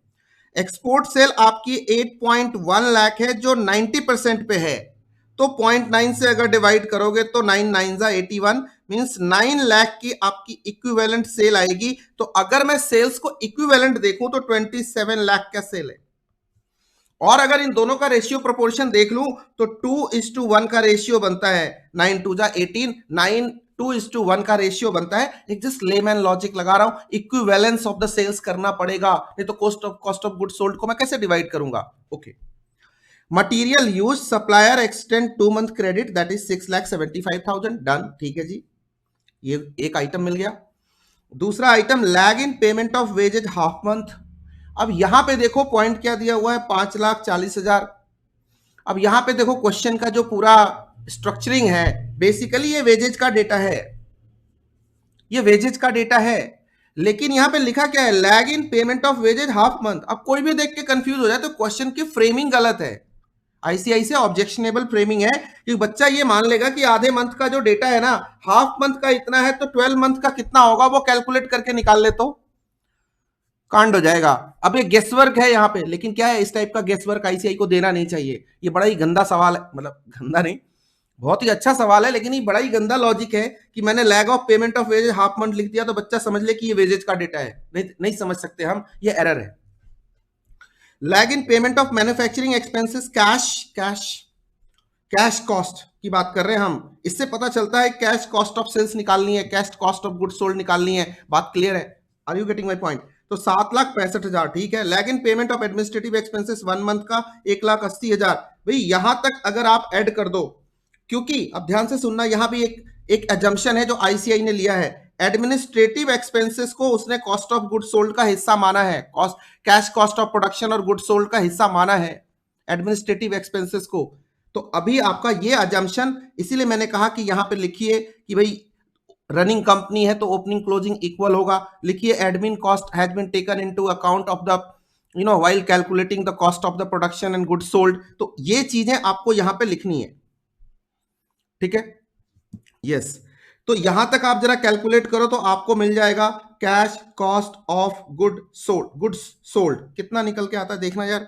6,75,000 plus 40,000 plus 7,65,000 plus and 1,80,000 is equal to 21,21.60 lakhs. This is what my data is. Now selling expenses payable quarterly in advance, वो तो ठीक है, लेकिन टोटल सेलिंग एक्सपेंसेस कितना है, 1,12,500। अब मेरे को बताना, अगर मुझे डोमेस्टिक एंड एक्सपोर्ट सेल में बांटना हो, दोनों में डिवाइड करना हो, ध्यान से सुनना, दोनों में डिवाइड करना हो तो मैं कैसे डिवाइड करूंगा, क्योंकि दोनों को तो अलग अलग निकालना पड़ेगा ना, क्योंकि दोनों के डेटर्स अलग है। तो कैश कॉस्ट ऑफ सेल्स तो मुझे अलग अलग निकालना पड़ेगा, cash cost of goods sold को भी मुझे डिवाइड करना पड़ेगा डोमेस्टिक एंड एक्सपोर्ट में, क्योंकि एक का डेटर 1 मंथ का है, दूसरे का 3 मंथ का है। तो एक डेटा से तो दोनों कैलकुलेट हो नहीं सकते। अगर इक्विवेलेंट कर देता और एक ही डेटा होता तो इजी होता, यहां तो अलग अलग बाइफर्केशन करनी पड़ेगी। तो इसके लिए हमें क्या करना पड़ेगा, ध्यान से सुनिएगा। सेलिंग एक्सपेंसेस स्टार लगा लीजिए, यहां पे स्टार लगाइए, एडमिन एक्सपेंसेस पे स्टार लगाइए, इक्विवेलेंट अमाउंट निकालने पे डेटर की कैलकुलेशन पे स्टार लगाइए, ये बहुत इंपॉर्टेंट है। तो सारे बच्चों को ध्यान रखना है कि यहां पे जब भी मैं इनको प्रोपोर्शन, इनको जब डिवाइड करूंगा, डिस्ट्रीब्यूट करूंगा, तो इनका जो शेयरिंग होगा वो होगा 20, ये होगा 18 लाख पे इज टू 8.1 लाख पे होगा। ध्यान से सुनिएगा ये बात, क्योंकि सेल्स एक्सपेंडिचर तो सेल्स पे होगा, वो इक्विवेलेंट अमाउंट 18.9 पे नहीं होगा। कई बच्चे ये गलती करते हैं, मैंने ये ऐसी कॉपियां देखी अपने रेगुलर क्लास में, that's why I am reminding you.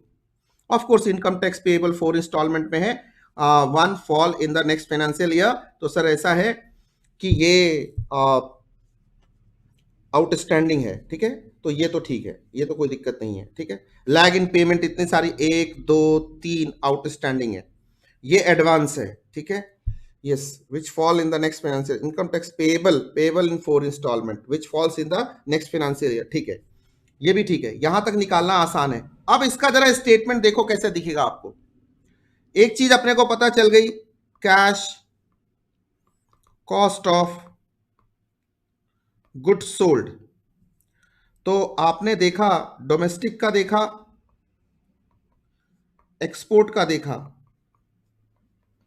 Domestic का अपना कितना निकल के आया था, डोमेस्टिक और एक्सपोर्ट दोनों का कितना था, इक्विवेलेंट कितना था, 21,60,000 इक्वल टू दोनों का कंबाइंड।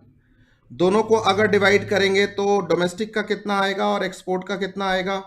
तो कैसे डिवाइड करेंगे, तो सर इसको डोमेस्टिक इक्विवेलेंट सेल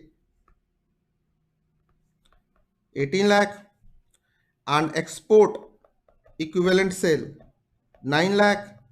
तो क्या करेंगे, 21,60,000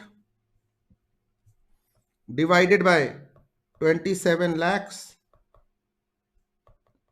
इंटू 18। और ऐसे ही यहां पे करेंगे दूसरे वाले का, ये डेटा क्या निकल के आएगा, 21,60,000 divided by 27 into 18 is equal to 14,40,000, ठीक है। और जो बच गया डेटा वो किसका होगा, दूसरे वाले का होगा। तो सर बच गया कितना, 21,60 में 7,20,000। बाकी अगर कैलकुलेट भी करोगे, इसकी जगह आप 9 लाख रखोगे और इसकी, और ये तो यही रहेगा, तो आपका डेटा क्या निकल के आ जाएगा, सॉरी, ठीक है। इसकी जगह पे ये रखोगे तो डेटा निकल के आ जाएगा 7,20,000।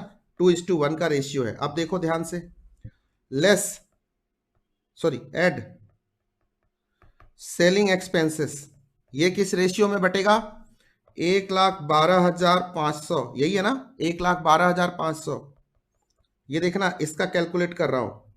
तो डोमेस्टिक का अगर डिवाइड करूंगा तो आएगा, ये दोनों की सेल कितनी हो गई, 26 lakh 10,000 divided by 26 lakh 10,000 multiplied by 18 lakh.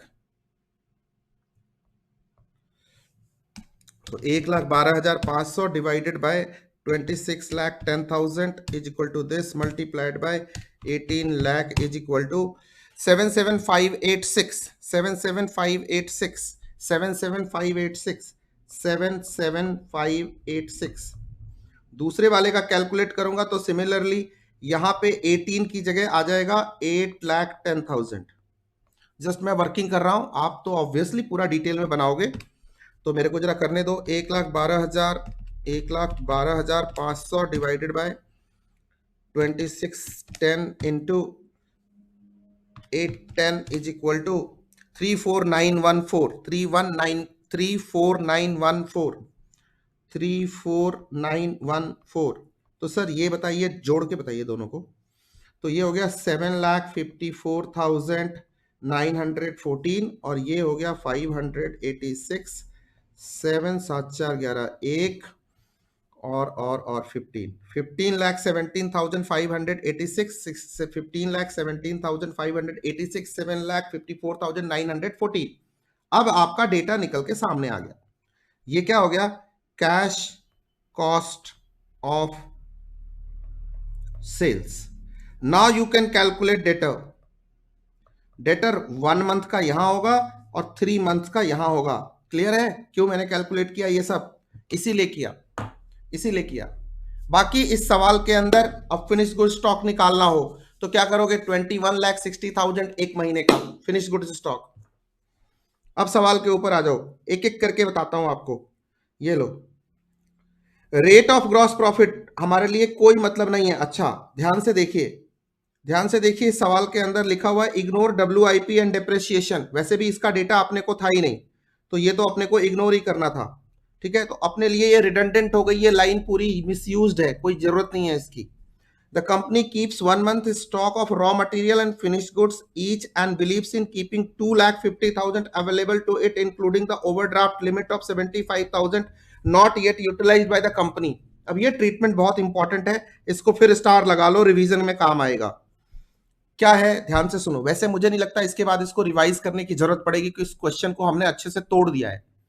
क्या है, the company keeps 1 month stock of raw material, ठीक है। तो इस पे आप 1 इंटू 1/12 करोगे, निकल जाएगा, ठीक है। फिनिश गुड्स, तो फिनिश गुड्स निकालने के लिए 21,60,000 इंटू 1/12 करोगे, ये आ जाएगा जो भी डेटा आ गया। अब जरा कैश बैलेंस देखना, बाकी लैग इन पेमेंट और ये सब करना आपके लिए आसान है, यहां तक कुछ भी नहीं है, सारा सॉल्व हो चुका है, सारा डेटा निकल चुका है, डेटर की कैलकुलेशन बता चुका हूं, परचेज के ऊपर आप क्रेडिटर निकाल दोगे, तो कोई मुश्किल बात है नहीं, ठीक है। यस, अब जरा ध्यान से देखिए, द मैन, सॉरी, ये पॉइंट क्या कहता है कि भाई देखो, कंपनी चाहती है कि उसके पास 2,50,000 की लिक्विडिटी हो। कितने की लिक्विडिटी हो, कितने की लिक्विडिटी हो, ध्यान से देखना। कंपनी कह रही है 2,50,000 की लिक्विडिटी हो, मतलब इतने की कोई भी इमीडिएट कोई लाइबिलिटी हो जो तुरंत पे करना हो, तो मैं 2.5 लाख के लिए एकदम फ्री हूं, हाथ खुले, छुट्टे हाथ हो, मतलब तुरंत ये लो यार, 2 लाख चाहिए ये लो, 2,50,000 चाहिए ये लो, 2,50,000 तक कोई दिक्कत नहीं है, इतनी तो अपने को लिक्विडिटी मिल रही है, including the overdraft limit of 75,000।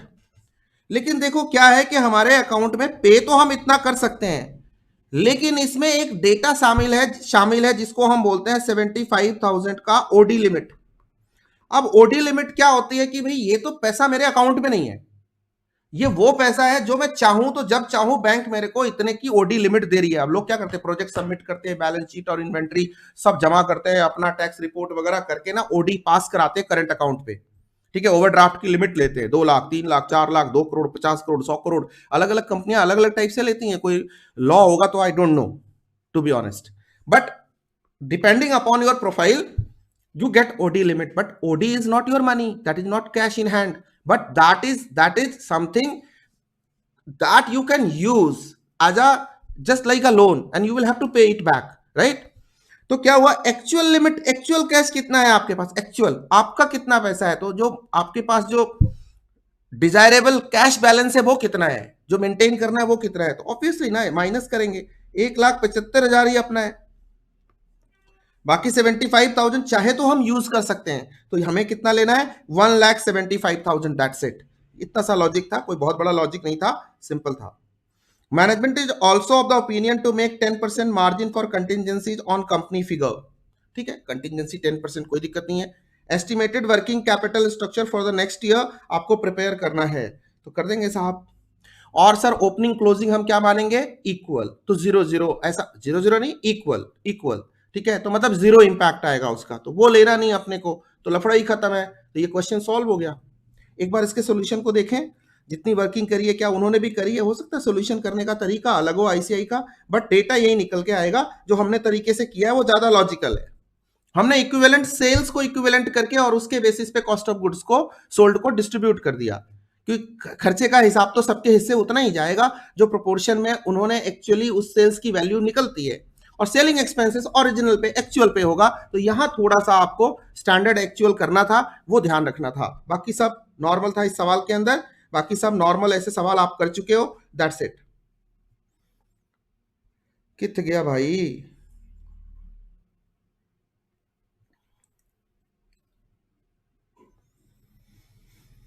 हुए ट्रक्स कंपनी, देखो मटेरियल निकाला 1 मंथ का, 1 मंथ का कितने पे, 2160 पे, 675 पे नॉर्मल। डेटर्स पे ये देखो डेटा निकल के आया ना, ये देखो डेटा इस पे निकाला 3 मंथ का, 1 मंथ का, ठीक है, टोटल डेटर बाद में दे दिया, ठीक है। Pre payment of selling expenses कोई दिक्कत नहीं, बाकी सब क्रेडिटर्स किस पे निकाला, 675 पे निकाला, क्योंकि ओपनिंग क्लोजिंग इक्वल है, तो यहां तो कोई raw material consume is equal to raw material purchased, कोई दिक्कत नहीं, ठीक है, 2 महीने का, ठीक है, कोई नई बात नहीं है। आउटस्टैंडिंग बाकी नॉर्मल है, बाकी नॉर्मल है, सब नॉर्मल है। अब यहाँ पे एक चीज और थी, डिजायरेबल कैश बैलेंस किधर लिया इन्होंने, हाँ, cash in hand at bank net of overdraft that is 1,75,000, logic clear है, कोई दिक्कत नहीं है सर, निकल के आ गया। देखना जरा cash of cost of goods sold कैसे निकाला है, कॉस्ट ऑफ सेल्स कैसे निकाला है, यहां तक तो बिल्कुल ठीक है, ये देखो डोमेस्टिक एक्सपोर्ट दोनों का निकाला है, अलग अलग निकाला है इन्होंने, हमने निकाल के इसको प्रोपोर्शन में बांट दिया है, बस हमने ये किया था, हमारा ये था। इन्होंने वो ग्रॉस प्रॉफिट वाले कॉन्सेप्ट से लिया है, हमने बहुत ही अलग लॉजिकल कॉन्सेप्ट से लिया है। हमारा स्टाइल बिल्कुल ज्यादा बढ़िया है, ज्यादा लॉजिकल है, इक्विवेलेंट अमाउंट निकाल के डिस्ट्रीब्यूट करने वाला। मैं उस पर क्योंकि मतलब वही लॉजिकल ज्यादा लगता है मेरे को। ठीक है, आईसीआई का भी ठीक है, एक ही बात है, कोई बात नहीं बदल रही है, बात सेम है। हाँ जी, बाकी इन्होंने दूसरे तरीके से कैलकुलेट किया, तो उन्होंने परसेंटेज निकाला, रेशियो निकाल के किया, कोई दिक्कत नहीं, बाकी नॉर्मल है। चलो, सेलिंग एक्सपेंसेस को फिर ओवरऑल डिस्ट्रीब्यूट कर दिया, ये हमने भी कर दिया, इतनी सी बात है। अजम्पशन लास्ट में लिखा है, मैं इसको अप्रूव नहीं करता हूं, मैं अजम्पशन टॉप पे लिखने की बात करता हूं, सबसे पहले अजम्पशन लगाने का। ठीक है, it is assumed that administrative expenses related to production activity, value of opening and closing stocks are equal. अब एक लास्ट क्वेश्चन कराऊंगा आपको, एक्चुअली इसका कॉन्सेप्ट दे देता हूं, ये क्वेश्चन कभी आया नहीं, लेकिन करना चाहिए नहीं करना चाहिए भाई, ये क्वेश्चन आया नहीं है, आ सकता है, 2.5 किलो का हाथ है, गिर सकता है, कभी भी गिरा नहीं है अब तक, लेकिन अभी हम नए कोर्स के अंदर कोई रिस्क नहीं लेने वाले, तो ये क्वेश्चन करेंगे। और आज का ये लास्ट क्वेश्चन होगा, ये क्वेश्चन करेंगे डबल शिफ्ट वर्किंग वाला, जो बहुत इंपॉर्टेंट है, जरूर करना चाहिए हम सब ने। और एक चीज छोटी सी बात, और कल का जो लेक्चर होगा उसमें मैं रिसीवेबल्स और आपका कैश मैनेजमेंट और पेएबल्स, ये तीनों के इंपॉर्टेंट 6 क्वेश्चन कराऊंगा और पूरा टॉपिक खत्म हो जाएगा, दैट्स इट। तो सर ये करेंगे, बट उससे पहले आइए जरा सा थोड़ा सा रिवीजन करते हैं। वेट करो, वेट करो सर, डबल शिफ्ट वर्किंग के बारे में सुना है क्या? काम डबल शिफ्ट में होता है तो उसका इवेल्युएशन उसका कैसे करते हैं, मतलब स्टेटमेंट कैसे बनाते हैं, वर्किंग कैपिटल रिक्वायरमेंट कैसे निकालते हैं, डबल शिफ्ट।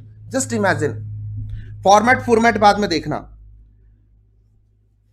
ठीक है। डबल शिफ्ट में काम करते हुए ना कोई अजम्पशन है तो वो आपको लेनी है, सबसे पहले स्टेप बाय स्टेप बता रहा हूं। डबल शिफ्ट में यहां मेरी अजम्पशन है, अजम्पशन लेने से पहले मैं 2 अप्रोच की बात करूंगा कि या तो ये वन टाइम एक्टिविटी है, तो ध्यान से सुनना जो मैं कहने जा रहा हूं। अगर वन टाइम एक्टिविटी है तो इंस्टीट्यूट का गाइडलाइंस क्या कहता है, या हमारा आईसीआई मैट क्या कहता है, और लॉजिकल भी जो वन टाइम एक्टिविटी वाला प्रिंसिपल है वो क्या कहता है कि भाई इसको 2 साल की तरह मानो, फर्स्ट शिफ्ट पहले साल, सेकंड शिफ्ट दूसरे साल, मतलब ओपनिंग क्लोजिंग आ जाएगा। लेकिन अगर कोई न्यू प्रोडक्शन पॉलिसी है कि डबल शिफ्ट में शिफ्ट हो गए हैं, तो इसका मतलब है भाई सुबह दोपहर या रात दोपहर ऐसे 2 शिफ्ट लग रही हैं। तो 2 शिफ्ट लग रही है तो इसमें क्या बदलाव आएगा? कुछ भी नहीं आएगा। ध्यान से देखो, फिक्स्ड कॉस्ट जितनी थी वही रह जाएगी, वेरिएबल कॉस्ट डबल हो जाएगी अगर प्रोडक्शन डबल हो रही है। तो इसमें अजम्पशन है कि प्रोडक्शन डबल हो रही है। अगर एक शिफ्ट में हम 5,000 प्रोड्यूस कर रहे थे, दूसरे शिफ्ट में 5,000 और कर रहे हैं, 10,000 हो गई, ठीक है जी, 10,000 हो गई, तो वेरिएबल भी डबल हो गए, फिक्स्ड कॉस्ट सेम रही। अच्छा, डब्ल्यूआईपी का क्या करेंगे? वर्क इन प्रोग्रेस, वो डबल होगा क्या? नहीं, एक शिफ्ट में किया डब्ल्यूआईपी, फिर दूसरे साल, अरे भाई पहले साल और दूसरे साल 2 बार करते हैं, डब्ल्यूआईपी तो सेम ही रहती है ना। मान लो 100%, 50%, 50% का डेटा लिया हमने, 50% कन्वर्जन का और 100% रॉ मटेरियल का, तो दूसरे शिफ्ट में जब वर्किंग कर रहे हैं तो वो तो सेम ही रहेगा। ये क्या हुआ भाई? हाँ, आगे हो, ठीक है। तो वर्क इन प्रोग्रेस तो वो तो लगातार है ना, प्रोसेस 1 2 3 4, तो वो डेटा सेम रहने वाला है। तो मतलब ये बात ध्यान रखनी है कि डब्ल्यूआईपी का डेटा सेम रहेगा, वो चेंज नहीं होगा, ठीक है। अच्छा जी, अच्छा मान लो हमने वॉल्यूम बढ़ा दिया प्रोडक्शन का, जस्ट अजम्पशंस दे रहा हूं, दिमाग में सोचो सोचो सोचो, सोच के सोचो। हमने सर 5,000 यूनिट बना रहे थे, 10,000 unit, sir 5,000 unit raw material ले रहे थे, अब 10,000, अब सॉरी 10,000 ले रहे हैं। जस्ट हमने procurement of raw material double कर दिया, तो सर परचेज करते हुए डिस्काउंट मांग सकते हैं ना थोड़ा सा। अगर कह दे सवाल में, अगर तो कुछ नहीं बोला, मतलब 6 रुपए पर यूनिट के रेट से आ रहा था रॉ मटेरियल और अब भी 6 रुपए के रेट से आ रहा, कोई दिक्कत नहीं। लेकिन अगर सवाल में कह दे कि नहीं जी, एक शिफ्ट में काम कर रहे थे तो सिर्फ 5,000 यूनिट ऑफ रॉ मटेरियल ले रहे थे तो 6 रुपए के रेट से मिल रहा था, अब हमारा डबल शिफ्ट काम करने लगे, वॉल्यूम बढ़ गया, स्केल बढ़ गया ना, स्केल की वजह से डिस्काउंट मिल गया 10% का, तो अब 5.4 हो गया वो। तो वो एक इफेक्ट लेना है, नेचुरल है, कॉस्टिंग और अकाउंटिंग के बेसिक प्रिंसिपल हैं। तो सर ये सब चीजें थोड़ी सी चेंज हो जाएंगी, बाकी और कुछ नहीं बदलेगा। डबल शिफ्ट वर्किंग में एक फॉर्मेट में बदलाव आएगा कि यहां पे ना क्वांटिटी, रेट और अमाउंट लेना पड़ेगा, क्योंकि देखो रेट चेंज होगा, क्वांटिटी चेंज होगा और अमाउंट फाइनल उसकी कैलकुलेशन पे कई जगह बदलाव आएंगे, सब जगह नहीं आएंगे, कई जगह आएंगे। डब्ल्यूआईपी लगभग सेम रहेगी, लेकिन मटेरियल का रेट चेंज हो सकता है, प्रोडक्शन की क्वांटिटी बदल सकती है, तो सर चेंजेस तो होंगे ना। फिक्स कॉस्ट चलो सेम रहेगा, बाकी चीजें तो बदल सकती हैं, तो ये सब चीजें आपको ध्यान रखनी है। इसलिए इसका स्टेटमेंट कुछ ऐसा बनेगा, सिंगल शिफ्ट और डबल शिफ्ट का, ठीक है। और बाकी डेटा सेम रहेगा, बाकी कैलकुलेशन सेम तरीके से होगी, फॉर्मेट सेम रहेगा, वैसे ही हम रिक्वायरमेंट निकालेंगे, वैसे ही स्टेटमेंट बनाएंगे, कोई डिफरेंस नहीं आएगा। बस ये छोटा सा डिफरेंस आ जाएगा प्रेजेंटेशन स्टाइल में, सो दैट कि डेटा कोई मिस आउट ना हो। नेक्स्ट, अब ध्यान से देखना सर, सबसे पहले क्या करना है आपको, कोई भी अजम्पशन है तो उसको लिखना है, ठीक है। Cost statement under single and double shift आपको तैयार करना है, जो ऐसे तैयार होएगा, इसी फॉर्मेट में तैयार होएगा। फिर आगे sir, estimate of working capital आपको बताना है, जो सर इसी तरह से आपको दो पार्ट में बताना है, शिफ्ट 1 शिफ्ट 2 अलग अलग बताना है, ठीक है। और वर्किंग नोट्स आपके देने हैं। Sum will be solve unit wise rather than period wise. पहले हम क्या करते थे, पीरियड वाइज करते थे, यहां कैसे करेंगे, यूनिट वाइज करेंगे बस। Therefore respective unit will be calculated, तो आपको यूनिट्स कैलकुलेट करनी पड़ेंगी, वो कर लेंगे अभी, बहुत आसान है।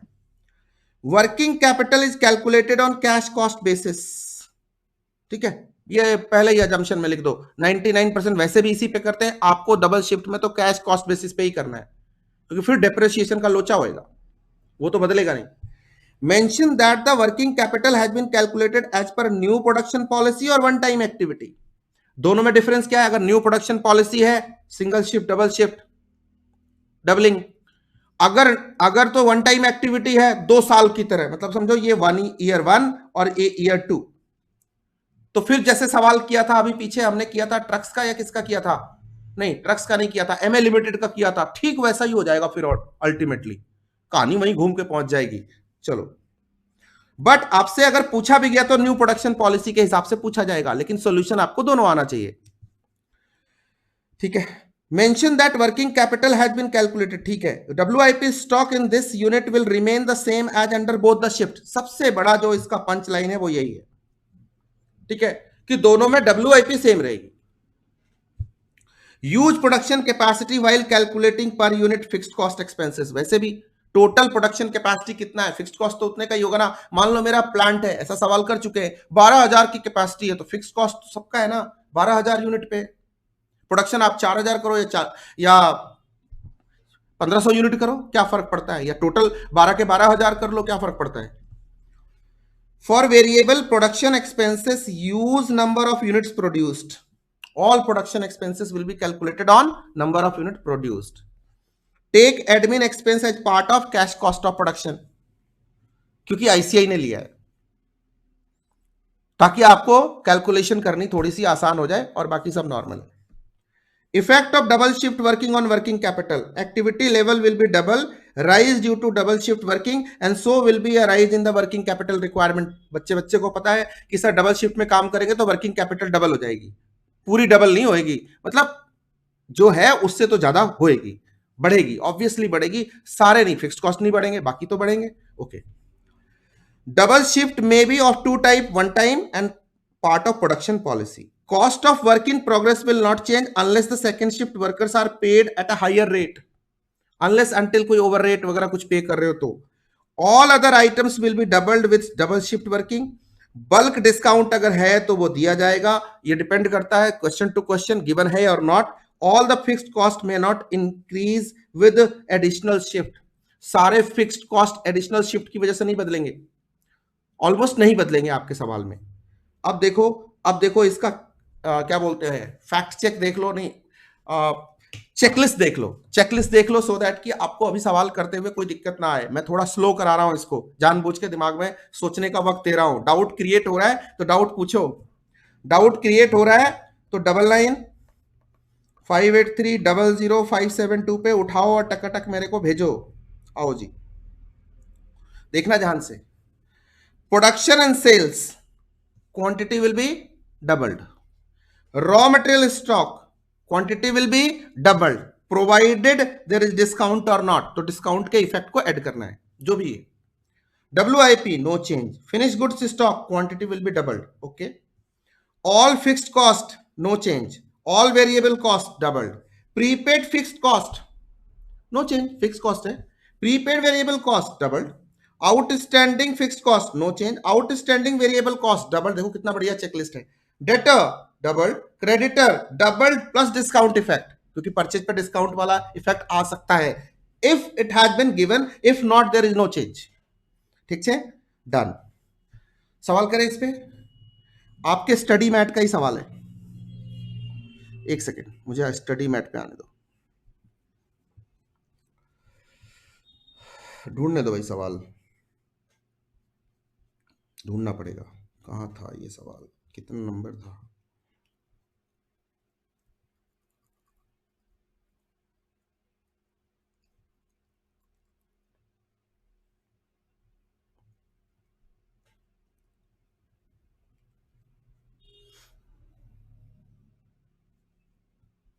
एक सेकेंड ना, एक मिनट. मेरे बूस्टर नोट्स में भी है, बूस्टर नोट से कर लेते हैं. ये आपके स्टडी मैट का सवाल है, ढूंढ लेना. समरीन लिमिटेड, ठीक है. लो इस सवाल को पढ़ो और जरा अपने इन्फ्रेंसेस ड्रॉ करो जो अब तक अभी आपसे डिस्कस किया. जरा एक बार सोचने की कोशिश करो क्या आप ठीक सोच रहे हो. ये लो, जिनके पास क्वेश्चन नहीं है उनके लिए दे रहा हूं, प्लीज स्क्रीनशॉट ले लो पहले एक बार. अपने मोबाइल पे, अपने लैपटॉप पे, जहां भी ले रहे हो स्क्रीनशॉट ले लो, सो दैट कि आपके पास भी क्वेश्चन अवेलेबल रहे. रीड करें इस क्वेश्चन को अगर स्क्रीनशॉट आपने ले लिया है तो.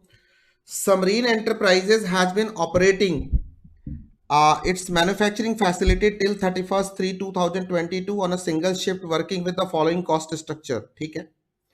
Cost of raw material given as 6, wages out of which 40% fixed, means ये है तो मतलब फिक्स्ड वाला कंपोनेंट कितना है 2 और वेरिएबल कितना है 3. डन.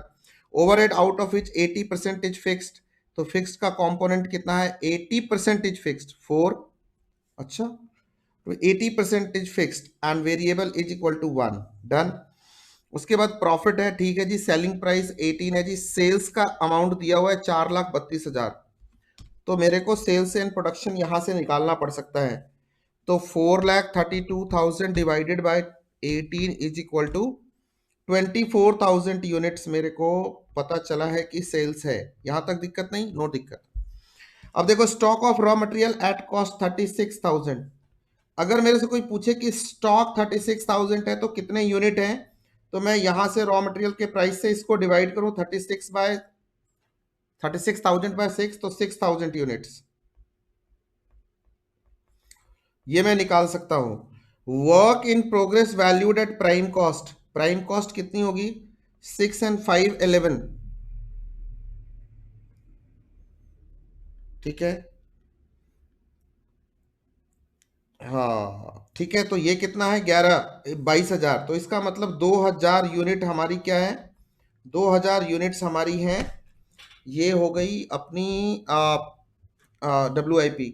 उसके बाद finish good valued at total cost. Total cost कितना हो गया 16. 6 5 11 5 16 16. तो इसको किया तो कितना निकल के आ जाएगा 72,000 इन, क्योंकि यहां तो यूनिट्स में तैयार करना है ना अपने को, शिफ्ट वर्किंग वाला, डबल शिफ्ट वाला. 72,000 divided by 16 is equal to 4,500. ये तो अपने को यहीं से पता चल गया. बाकी डेटर्स के बारे में कुछ नहीं लिखा है, मतलब ये इस स्टेटमेंट के हिसाब से 18 पे है. तो डेटर्स कितना है 1,08,000 divided by 18 is equal to 6,000 units. चलो जी. In view of the increased market demand, it is proposed to double production by working an extra shift. It is expected that a 10% discount will be available from the supplier on raw material. तो सबसे पहले double shift working करेंगे तो 24 का हो जाएगा 48,000. और पहला इफेक्ट दिखाई दिया कि डिस्काउंट है, यहाँ पे कितना 10% डिस्काउंट है. तो जो न्यू रेट निकल के आ जाएगा रॉ मटेरियल का वो कितना आ जाएगा, 10% माइनस करो, 0.6 माइनस करो तो 5.4 पर यूनिट. सेकेंड शिफ्ट में 5.4 हो जाएगा. अभी 6 है, 5.4 हो जाएगा, कोई बात नहीं. और हमारा क्वांटिटी डबल हो जाएगी. ठीक है, ये हमने डिस्कस किया. Selling price will remain the same. Selling price same रहेगी. अच्छा जी.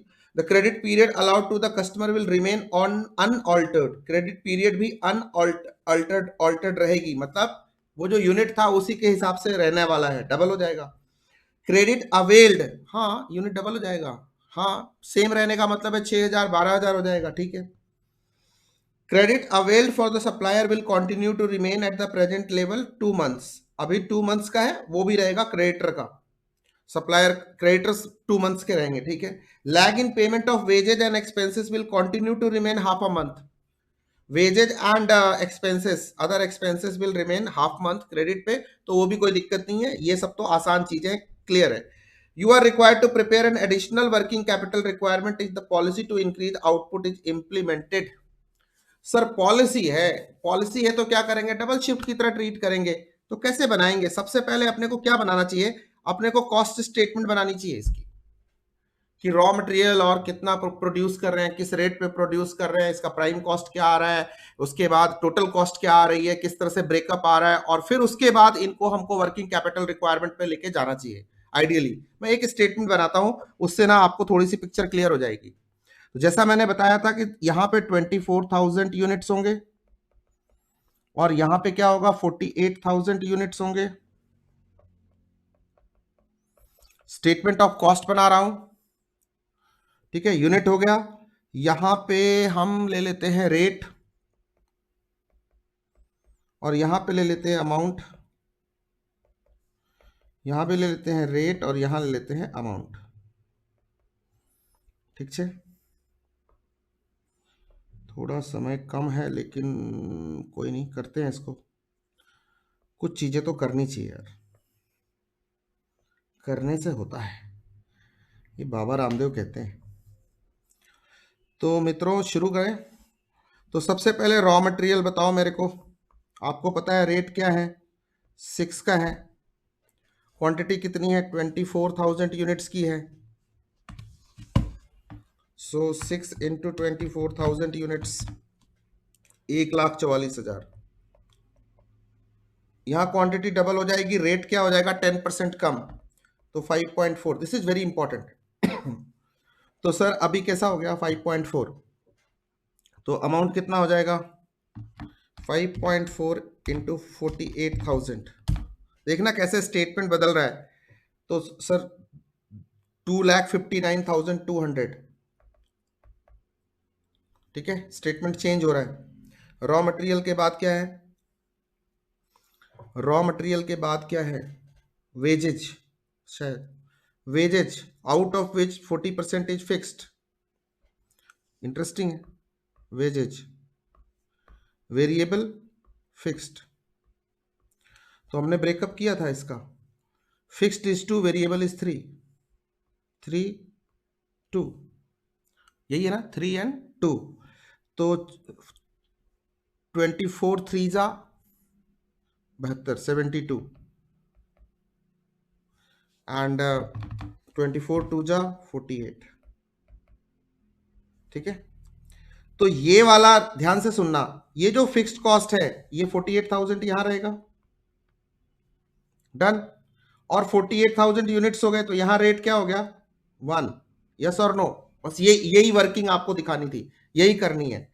बाकी यहां रेट क्या हो जाएगा 3 रहेगा, 3 + 1, तो अभी कितना हो गया 48,000 इंटू 3,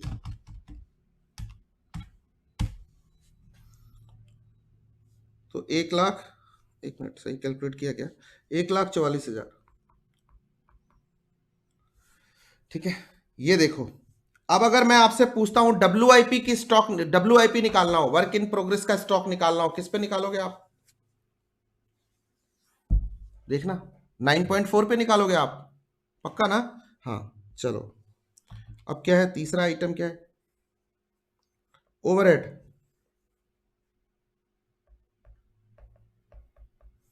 वेरिएबल कितना है और फिक्स्ड कितना है, फिक्स तो मेरे हिसाब से 4 था, फिक्स कितना था 4 था, और ये कितना था 1 था, तो ये हो गया 24,000, और ये कितना हो गया 24 इंटू 4 96,000, और यहाँ क्या हो जाएगा 96,000, ये तो सेम रहेगा बट यहाँ 48 से है तो यहाँ रेट हो जाएगा 2, यहाँ रहेगा 1, यहाँ हो जाएगा 48,000, देखना जरा कॉस्ट क्या बना यहाँ पे, और भी कोई कॉस्ट रह गया क्या? तो टीसी क्या हो गया, टोटल कॉस्ट 6 3 9 2 11 और 5 16, और ये कितना हो गया 16 इंटू 24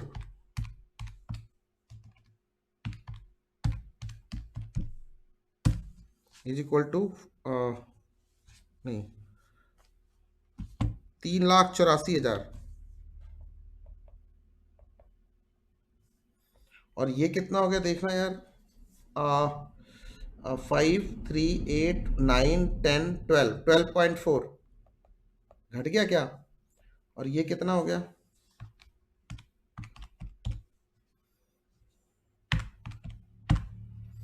1,44,000 प्लस 48,000 प्लस 48,000 प्लस 96,000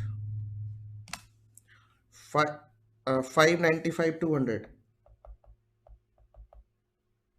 जरा प्रॉफिट देखना है आपको, तो सेल्स बताना 18, प्रॉफिट होना चाहिए 2, और यहां भी है सेल्स प्राइस 18, सेल्स प्राइस तो 18, तो देखना जरा यहां से जरा प्रॉफिट भी कैलकुलेट करना, तो 24,000 इंटू 18 इज इक्वल टू 4,32,000, ये तो गिवन था, less 3,84,000 is equal to 48,000 profit. देखना प्रॉफिट बढ़ जाएगा यहाँ पे, and 48,000 into 18 is equal to 8,64,000 minus 595,200 is equal to 2,68,800। Done है, ये देखो स्टेटमेंट बन के आ गया। अब आपके सारे कैलकुलेशन यहां से हो जाएंगे, क्योंकि यूनिट्स आपने रॉ मटेरियल का आपने यूनिट यहां पे डिसाइड किया था 6,000, WIP 2,000, फिनिश गुड्स 4,500 और ये 6,000, कैश कॉस्ट ऑफ प्रोडक्शन पे आप निकाल सकते हो 6,000 इंटू दिस। डबल शिफ्ट में सारे डबल हो जाएंगे except WIP। WIP will remain the same, ये this will remain the same per unit, and rest per unit charges आप अब यहां से कैलकुलेट कर सकते हो। तो सारा जो रहस्य था वो यहां पे था, सारा रहस्य यहीं पे छिपा हुआ था। अब आप रॉ मटेरियल स्टॉक में पूछता हूं 24,000 यूनिट पे वर्किंग कैपिटल रिक्वायरमेंट निकाल के बताओ, आप सिंपली बता दोगे sir 6,000 unit into 6 36,000। Second shift की बताओ सर 12,000 यूनिट इंटू 5.4, क्यों, क्योंकि आपने ये दे दिया। अब आपसे मैं WIP बोलता हूं, आप सिंपल बोलोगे 6 3 9 2 11 11 इंटू 2 22,000 गिवन है। और सर सेकंड शिफ्ट का बताओ, तो सर ये सेम रहेगा 11,000 सॉरी 2,000 सेम रहेगा, रेट हो जाएगा 9.4 का 18,800 और समथिंग निकल के आ जाएगा, that will be your WIP stock. Finish goods का स्टॉक बताओ सर, आपको 4,500 पता है, बोथ शिफ्ट में 9,000 हो जाएगा। फर्स्ट शिफ्ट की कॉस्ट पड़ेगी 16 रुपए के हिसाब से, दूसरे की पड़ेगी 12.4 के हिसाब से, yes or no, that's it, this is what you have to do, let's see how we have done it. Now check this, ये वाला स्टेटमेंट आपने कर लिया, single shift and double shift का जो अभी हमने प्रिपेयर किया कर लिया सर। बाकी ये सब यूनिट निकालना था, ये निकाल चुके हैं अपन, वर्किंग कर चुके हैं। यहां देखो 6,000 6 के रेट से 36,000 working capital requirement raw material, बिल्कुल सिंपल। 12,000 5.5 के रेट से देखो ये डबल हो गया। WIP 11 के रेट से 22,000 और 2 WIP सेम रहेगी, क्वांटिटी नहीं चेंज होगी, 9.5 रेट जरूर चेंज हो जाएगा डिस्काउंट वगैरह की वजह से। उसके बाद देखो फिनिश गुड्स 4,500 था 16 के रेट से 9, फिर उसके बाद वो 9,000 हो गया 12.4 के रेट से, और डेटर 6,000 था 16 के रेट से और 12,000 हो गया 12.4 के रेट से। अगर कभी आया तो यही वाला अप्रोच आपकी लाइफ पे आएगा और कोई अप्रोच नहीं आएगा, ठीक है। बाकी मटेरियल तो आपको 4,000 और वो तो फिर बाकी सब सेम है, बाकी कहीं कोई मैथमेटिकल कैलकुलेशन नहीं है, ये स्टेटमेंट बनाना ही मेन था, ये बनाया तो ये बनाया, ठीक है। यही आपका सिलेबस है एंड दैट्स इट, ठीक है। I hope we have done this sum is fine. अगर ये 2 इयर्स वाला अगर ये आता है कि वन टाइम एक्टिविटी है, तो फिर ईयर 1 ईयर 2 की तरह सॉल्व करोगे तो फिर बाकी जैसे सॉल्व कर रहे थे वैसे होगा, ओपनिंग क्लोजिंग स्टॉक आ जाएगा, जो हमने MA लिमिटेड का क्वेश्चन किया था बिल्कुल डिट्टो वैसी सॉल्यूशन होगी, ठीक है। Rest is all right. ये टॉपिक मेरा कंप्लीट हो गया, इससे ज्यादा मैंने डिस्कस नहीं करना है। मैंने आपको कहा था कि एक सेशन और लगाऊंगा इसके बाद वाला, और इस सेशन के बारे में आपको कैसा लगा, कितना अच्छा लगा, क्या ये आपके लिए हेल्पफुल रहा, क्या रिवीजन प्रॉपर हुआ, क्या सारे इंपॉर्टेंट क्वेश्चन हो गए। और अगर किसी के मन में कोई डाउट है तो मेरे नंबर पे प्लीज अपना डाउट शेयर करो। और आपको लगता है कि नहीं मेरे कोई प्रॉब्लम में कोई दिक्कत आ रही है तो मेरे नंबर पे वो क्वेरी भेजो। और अच्छा लगा हो तो इस वीडियो के नीचे कमेंट करना, शेयर करना। हंसते रहो, मुस्कुराते रहो, जिंदगी जीते रहो, अपना, अपनों का, अपने दिल का बहुत सारा ख्याल रखो। You are watching FMSM with Om. कल हम करेंगे receivables management, payables management, cash management. ये तीनों करने के बाद फिर हम शुरू होंगे नए चैप्टर पे। ऐसे ही रोज 1 से सवा घंटा। आज थोड़ा लंबा था क्योंकि आज क्वेश्चन क्वालिटी के थे। बहुत टॉपिक इत्मीनान से कर लिया हमने। मुझे नहीं लगता किसी बच्चे को कोई भी डाउट रहा होगा। I wish you all the best. See you in the next class. Bye bye. You are watching FMSM with Om. Thank you.